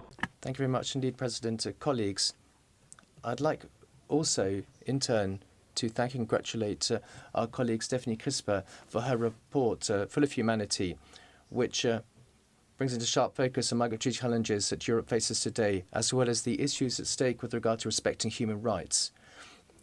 Following a recommendation adopted by our Assembly in 2019, the Committee of Ministers underlined once again its commitment to the right of asylum. Let me remind you that the 1951 Geneva Convention, which relates to the status of refugees, aims to protect anyone who flees their country because of and I quote, a well-founded fear of being persecuted for reasons of race, religion, nationality, membership of a particular social group, or political opinion. Protection is therefore granted on an individual basis. However, against a backdrop of rising populism in Europe, we can see how migration issues are being used as a tool to curtail the rights of asylum seekers in defiance of the Geneva Convention and the European Convention on Human Rights. In addition to the political reforms that are progressively curbing the right to apply for asylum, which I condemn, I am particularly concerned by practices aimed at limiting the right of access to the territory of asylum in violation of the principle of non-refoulement. And I'm also concerned by the reforms undertaken by some states or envisaged by others aimed at outsourcing applications to countries that are in large part no way safe. The most striking example, which our Assembly has already debated, is of course the bill passed by the British Parliament to allow the United Kingdom to send to Rwanda people who have come to seek asylum or arrived in the country illegally. This is in contradiction with international rules. It will be important to monitor the implementation of this agreement should it continue. But I also note that other member states of our organisation have implemented similar cooperation agreements. And it's important to state that the European Union has concluded agreements with Tunisia and Algeria, which are not paragons of virtue with regard to this. I think it's important to state here that no member state of the Council of Europe should implement such bilateral agreements if they do not guarantee full respect for the Geneva Convention on Refugees and the European Convention on Human Rights. This position of principle seems to me to be all the more necessary because the Pact on Asylum and Migration adopted by the European Union makes provision for increased bilateral cooperation with third countries, and this is likely to lead to the signing of bilateral agreements with countries that do not fully respect human rights. I therefore think it is vital for the Council of Europe and the European Union to work together to ensure that the implementation of the Pact respects the fundamental rights of asylum seekers and that we are as vigilant as possible here. Finally, I don't think that we can afford not to give some in-depth thought to the rights of climate refugees. This will undoubtedly become a major issue in the coming decades against the backdrop of global warming and climate change. We need to prepare for this by adapting our legal frameworks if necessary without ever abandoning our values of humanity. Thank you very much. Thank you, Mr. Marie. The next speaker is Mr. Hankonen. Mr. Hankonen, please take the floor. Madam President, dear colleagues, I want to congratulate the rapporteur, Madam Crisper, for a timely and important report. As the number of people seeking asylum in Europe is ever growing, asylum seekers are increasingly being used as means of hybrid tactics at many European borders. The current situation reflects Europe's failure to take effective measures to deal with immigration and asylum. We could do much better than to just respond to crises. That's why I would like to underline the importance of cooperation between EU and the Council of Europe. Coordination is key also at the external borders of Europe. States need common practices and tools for efficient management of asylum applications while complying to a fair and human rights based process. The strength of the Council of Europe is its ability to ensure the human rights standards to be applied in the asylum-seeking procedure. This is needed to distinguish those who truly need asylum from those who don't. The states need tools for human rights compliant recognition mechanisms. Artificial intelligence, for example, is increasingly used in asylum procedures. It enables effective identity checks and analysis about asylum applications. The Council of Europe should adopt common safeguards for ensuring that human rights standards apply to new technologies as well. I believe that stronger cooperation and more effective tools equals stronger human rights compliant asylum procedures. Strong procedure might also have a positive impact on the often racist discourse surrounding migration. Madam President, thank you. Thank you, Mr. Hankonen. The next speaker is Mr. Anneland. Mr. Anneland, please take the floor. Yeah, thank you, President, and thank you, Rapporteur, for your important work. This issue sits at the heart of our shared humanity and our collective future, ensuring human rights compliant asylum procedure. As we navigate through an era marked by unprecedented global challenges, the treatment of those seeking a refuge from war, persecution, and environmental disaster is a profound test of our values and our commitment to justice. The report sheds light on a troubling trend. Across Europe, the management of asylum seekers is increasingly characterized by restrictive reforms that undermine the fundamental right to seek asylum. This shift is often justified under the disguise of national security concerns, which are amplified through disproportionate media coverage and political rhetoric. Yet this narrative not only distorts reality, but also erodes the very foundation of the rule of law and human rights. Human rights compliant asylum procedures ensures the safety and dignity of individuals fleeing unimaginable hardship while upholding the principle of fairness and justice that are essential for social cohesion and security. These procedures are enshrined in international law, which mandate effective access to asylum process. Despite the legal framework, many asylum seekers face overwhelming barriers even before reaching our borders.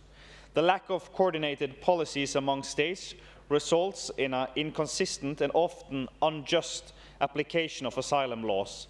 This disparity not only jeopardizes the lives of those seeking protection, but also fuels mistrust and inefficiency among nations. The report calls for a unified, human rights-centered approach to asylum procedures.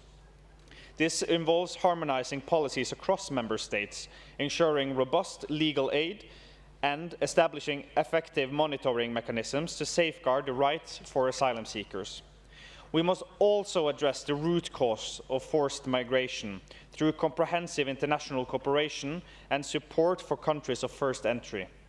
By upholding our principles, we not only protect the vulnerable, but also reinforce the values of justice, solidarity, and respect that are the bedrock of our societies. Let us rise to the challenge with compassion and resolve, ensuring that our action today pave the way for a more just and humane world. Thank you. Thank you. The next speaker is Mr. Brock. Mr. Brock, please take the floor. Merci, Madame la Présidente, mes chers collègues. Thank you very much, Madam President, colleagues. Bringing the critical issue of human rights compliant asylum procedures to the forefront of our attention. As highlighted by the report, the movement of those seeking protection across borders, often under perilous conditions, is growing. The moment calls for a response that prioritizes both humanitarian and national security concerns. In 2023, Canada received a record of just over 144,000 asylum claims, more than doubling pre-pandemic figures. Globally, out of the 3.6 million individual asylum claims made last year, Canada ranked 5th highest, according to the United Nations High Commissioner for Refugees. Canada remains steadfast in its commitment to asylum and the non-refoulement principle, aligning with Article 33 of the 1951 UN Convention relating to the status of refugees. However, borders should be managed in a rules-based manner to uphold the right of asylum seekers while ensuring safety and border integrity. To determine the validity of all asylum claims, Canada has set out fair procedures and applies strict policies. We also continue our efforts to combat human smuggling and criminal organizations who profit from those seeking refugee at our borders. Beyond establishing efficient and human rights compliant border mechanisms, we must also strongly encourage asylum seekers to choose legal pathways over irregular ones to mitigate the risks.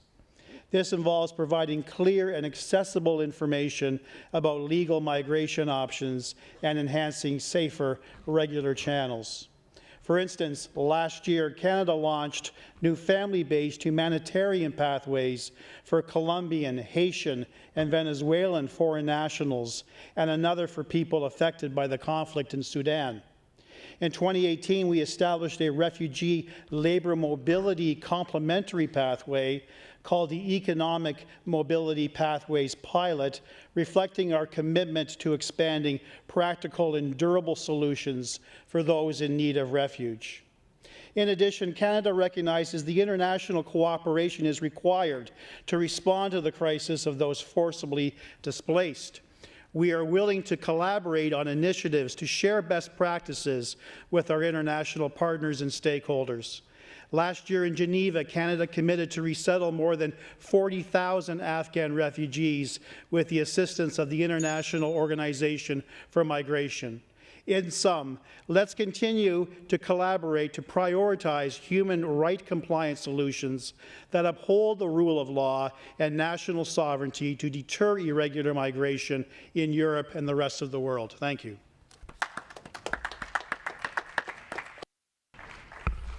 Thank you, Mr. Brock. The next speaker is Mrs. Vonta. Mrs. Vonta, please take the floor. Thank you. Today we address a matter that transcends policy debates, delving into our shared humanity and commitment to human rights. Mr. Stephanie Crisper's report underscores the urgent need for human rights compliant asylum procedures across Europe. As members of the Council of Europe, our countries are bound by international refugee and human rights law to uphold the dignity and rights of asylum seekers within our borders. The current asylum management trends are deeply concerning, with increasing inclination towards policies that restrict the right to seek asylum and access to our territories. This trend, often justified by a false narrative linking asylum seekers to national security threats, is both misleading and dangerous, and it fuels xenophobia and undermines the rule of law. Our obligation is clear: provide a fair, individualized, and effective examination of asylum claims. This requires allowing entry to our territories and ensuring asylum procedures respect human rights and uphold the rule of law. The principle of non-refoulement, which prohibits returning asylum seekers to places where they may face persecution, is non-negotiable. Yet, numerous violations of these principles are evident across our continent. The report highlights how some member states have adopted emergency mechanisms and restrictive policies leading to inhuman treatment of asylum seekers, including detention. This not only violates their rights, but prolongs their suffering and despair. Additionally, the lack of coordination and harmonization in asylum procedures result in an asylum lottery, where outcomes vary dramatically based on the processing location. We must address also the externalization of asylum procedures, where asylum seekers are transferred to third countries with questionable human rights records. Such practices undermine the international protection system and expose asylum seekers to further risks. Our focus should be on unchaining our own procedure, ensuring adequate resources to handle asylum claims effectively and humanely. In EU member states, the recently agreed Pact of Migration and Asylum will have to be rigorously tested against Council of Europe human rights standards in order to reaffirm our commitment to human rights and the rule of law. We must reject fear-driven policies and embrace approaches that uphold the dignity and rights of asylum seekers. Is it our duty to ensure that our asylum procedures are fair, transparent, and human? Let us work together to create a system that meets our legal obligation and reflects our shared values of compassion, justice, and respect for human rights. Thank you. Thank you, Mrs. Vonta. The next speaker is Mr. Troy. Mr. Troy, please take the floor. Thank you, Madam Speaker, Madam President, and thank the Rapporteur for a timely report. Those seeking asylum is an issue that will be with us for many years to come because of the war, the famine and the torture that exists across the globe. And to my mind, it is not an issue any developed country can address on their own. The lottery of birth very often determines the future of any citizen. And I will never forget the image of the 8-year-old Syrian boy who was washed up on a Turkish beach trying to flee the Syrian war and make it to the Greek island of Chios. No one chooses to be born into war. No one chooses to be born into famine.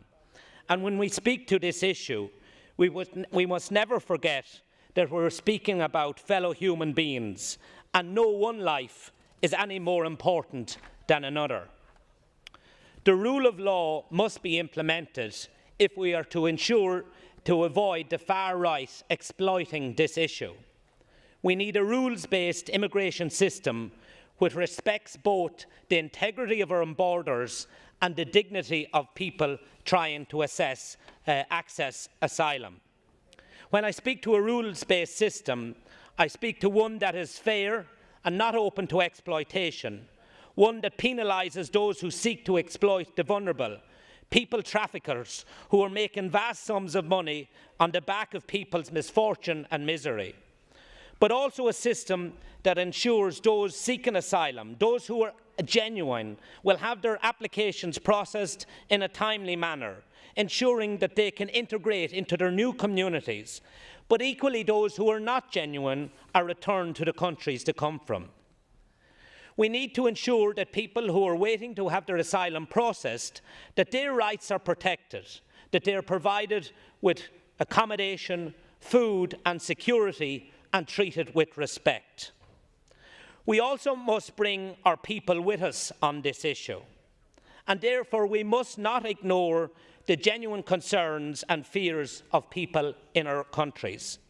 In doing so, we are leaving the space wide open to those on the far right to exploit and to sow division.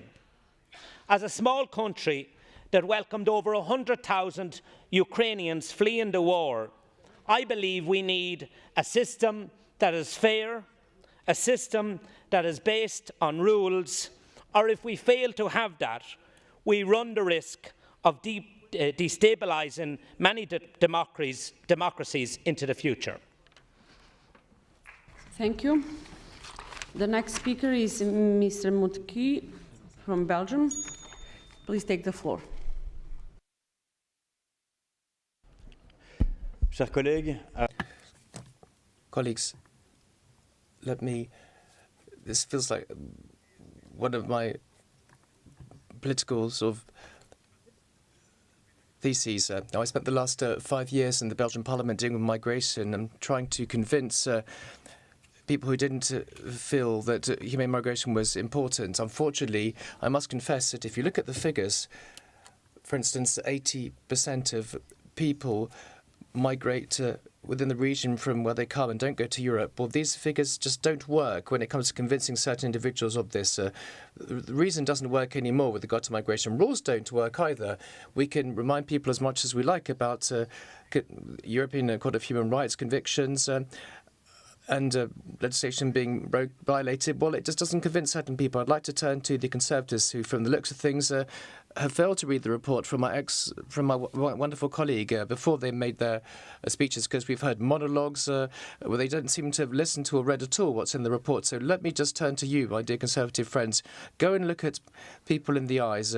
Go and look at these young 15-year-old girls in the eyes that have had to cross Libya and who were raped on several occasions. Go and look at the hands of people who travelled through Croatia and Bosnia-Herzegovina who were bitten by dogs. Go and look at them in the eyes and tell them they're not good migrants, that they're not migrants who are fleeing war. They're simply migrants who are fleeing climate change and who are fleeing poverty. Be courageous enough to look at them in the eyes rather than being cowardly enough to come and make speeches here without reading reports that are drafted, which are the sort of foundation of the work we're carrying out. Now, at a different level, I come from Belgium, and in Belgium, we've been talking about the crisis of reception of migrants, and this means that there are 3,000 people on the streets. Now, this crisis is a sort of insidious form of pushback. It's a softer form of pushback in which we're telling people, well, of course, you can come and submit an application, but you have to wait in the streets for 1 or 2 years, and we won't be able to provide you with accommodation in the meantime.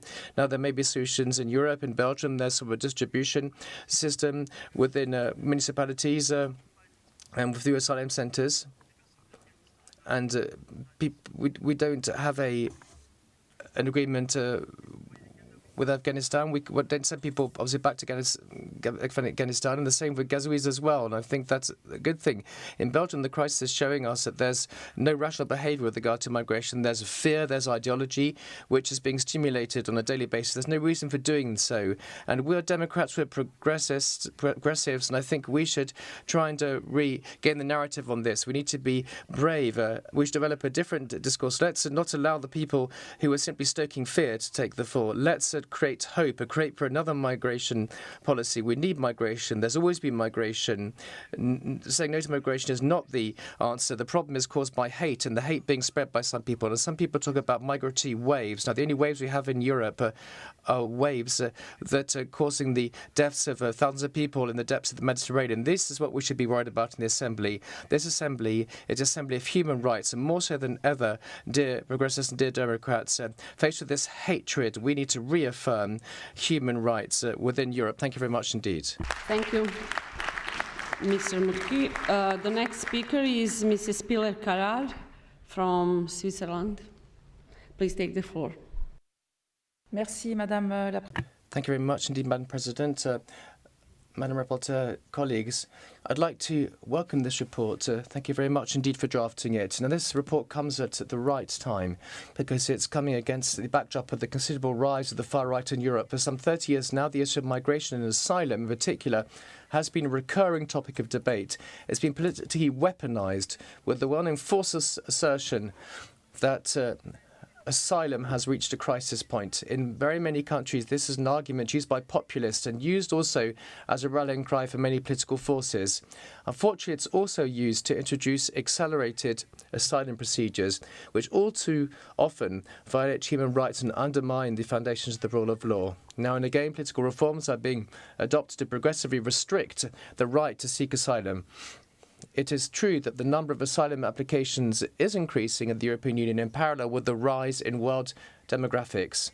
But if there is a crisis, it does not look like the crisis as portrayed by conservative forces which denounce the abuses. The report also shows that in 2022, 84% of asylum applications were granted temporary protection.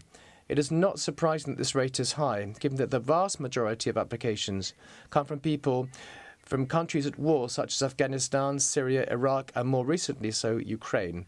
The real problem, or the crisis if you want to call it that, is that there is a real asylum lottery in the European Union with so many differences in approach from one country to another. The report points the finger at the differences in the granting of refugee status, citing the example of Afghans admitted at 100% in Norway and only 8% in Austria.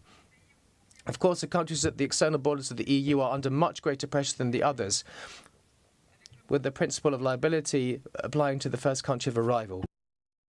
I'd therefore like to take this opportunity to express my disappointment at the European Pact on Migration adopted by the European Parliament in April of this year. It's missed the opportunity to challenge this principle to ensure that responsibility is finally shared on an equal basis between member states.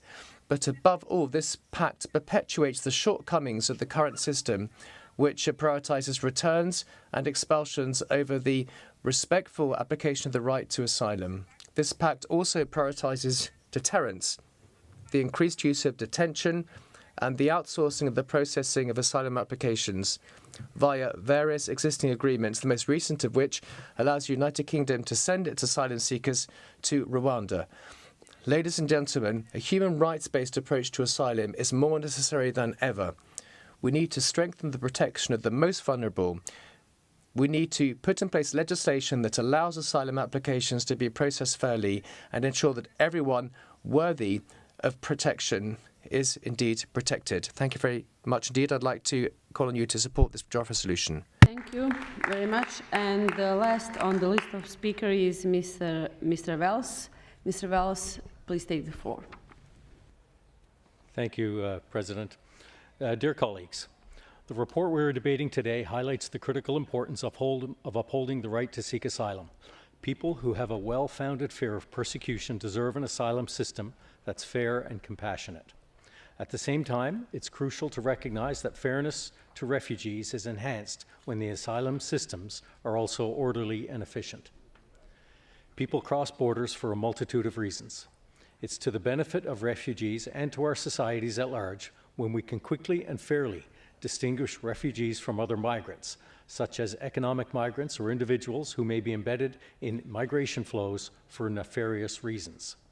For example, there have been concerning efforts by Russia and Belarus to weaponize migration, cynically using migrants to overwhelm asylum systems, test the security of borders, and damage social cohesion.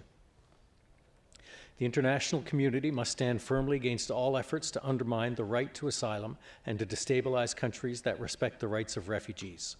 As part of our response to those reprehensible actions, it's essential to quickly identify and remove individuals who do not have legitimate claims to asylum or who engage in serious criminality.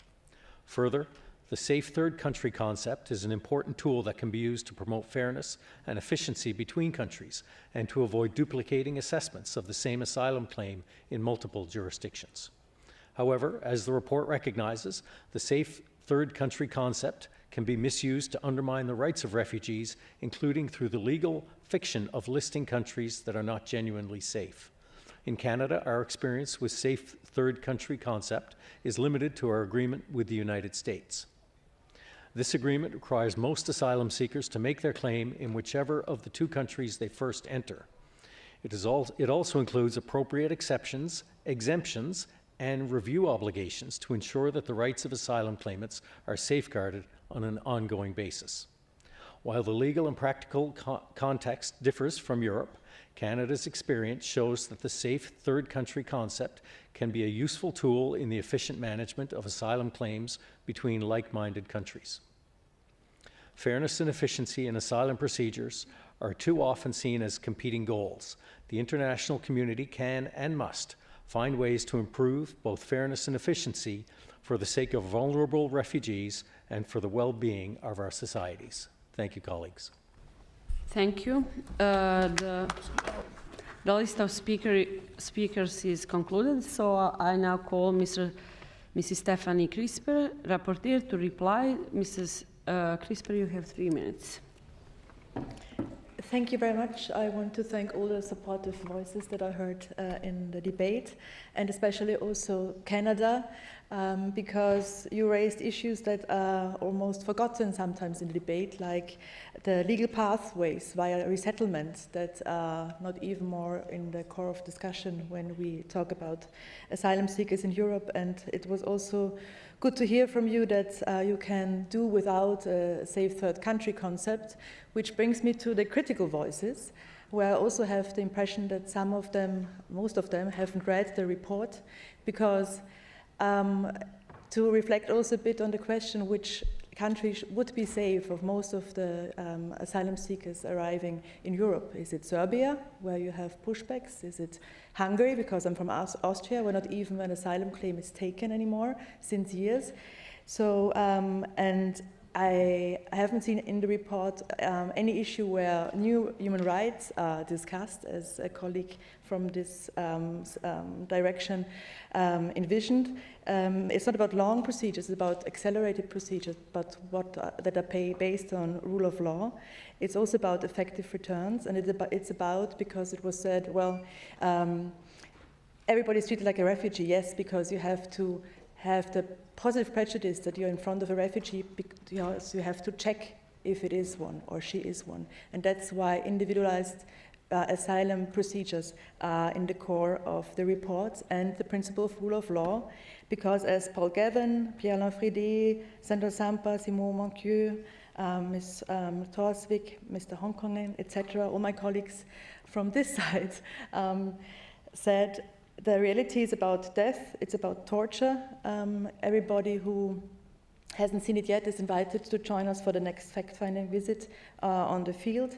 And acting in breach of human rights law like this is not only leading to much suffering and pain, but it's not useful, it's not a solution, and it's in fact totally unlawful and to the core, and not new human rights, of our basic values here, to the principle of non-refoulement. And I think it is proven in the last decades that that is not the way to go. And if we are reminded of the fact how many refugees from Ukraine suddenly Europe was able to handle and received with open arms, you see it's a lot about political will, if it works or not. And that's why I can understand also the worried voices from this side regarding the EU Pact on Asylum and Migration. But I really would like to also, in the spirit of the report, work on human rights-based implementation of the Pact. I think it's now a very delicate time when EU member states are asked to identify their needs for this human rights-based implementation.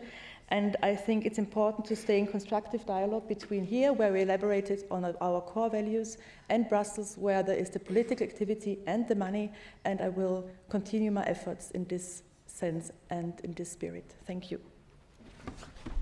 Thank you. Mrs. Crisper, does the chairman of the committee wish to speak? Yeah, Mr. Goncharenko, you have the floor.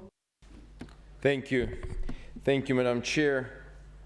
Dear colleagues, the report presented before you by Madam Crisper was endorsed by the Committee on Migration, Refugees and Displaced Persons. It provides an important reminder on the common rules applying across all member states on asylum policies. In essence, what this report says is that procedural rights are neither a luxury nor a favor. The right to access the territory of asylum, to access a fair and individualized procedure, is a fundamental human right. This is enshrined in international law, as confirmed in the case law of the European Convention on Human Rights. I would like to thank Madame Crisper for her significant effort to provide the Parliamentary Assembly with facts on the reality of asylum. The situation is clear and should encourage us to ask ourselves how to do better, not just because we should, but because we can. As you saw in the report, many good practices exist in the member states to ensure access to free legal aid, to help train lawyers and judges on asylum law. The Council of Europe is here to accompany these efforts, and many programs already exist. This report is also an occasion to take stock on the many differences across member states in their asylum policies and practices. The challenges are real for national authorities. The report speaks about these challenges very clearly. Ensuring a fair and individualized procedures requires proper resources, proper training, sufficient resources in courts as well, and effective return procedures.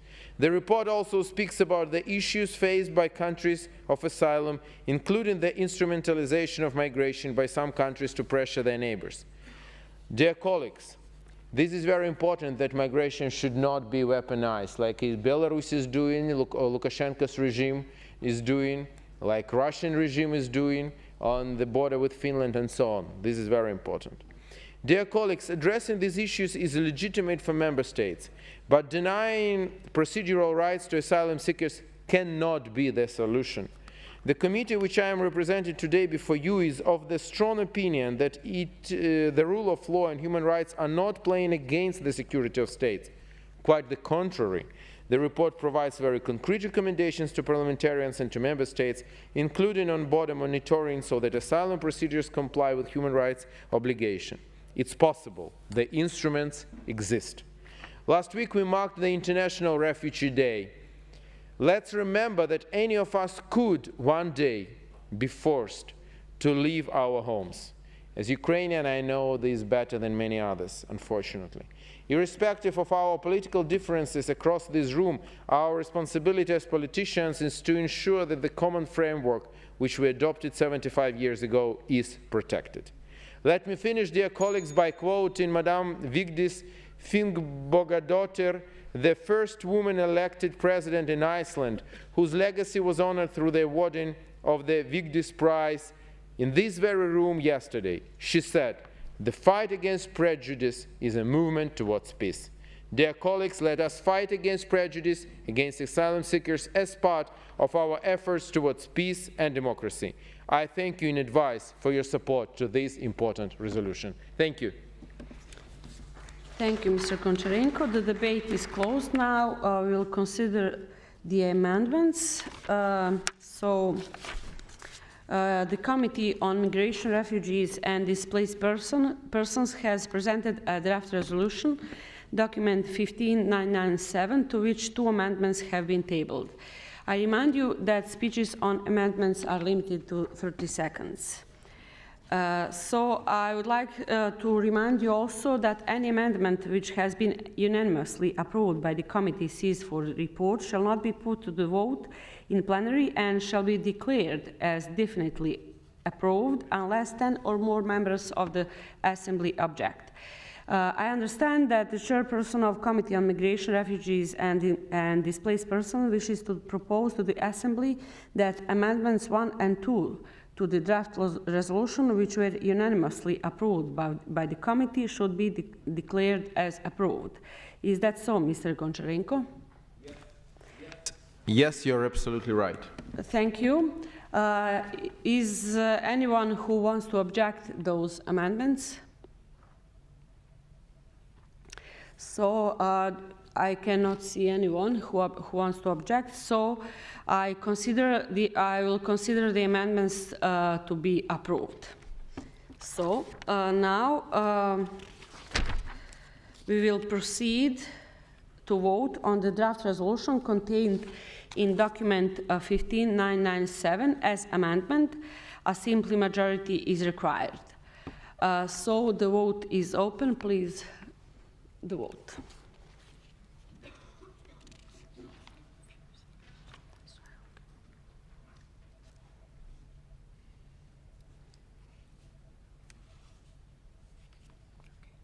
Okay, the vote is closed. I call for the result to be displayed.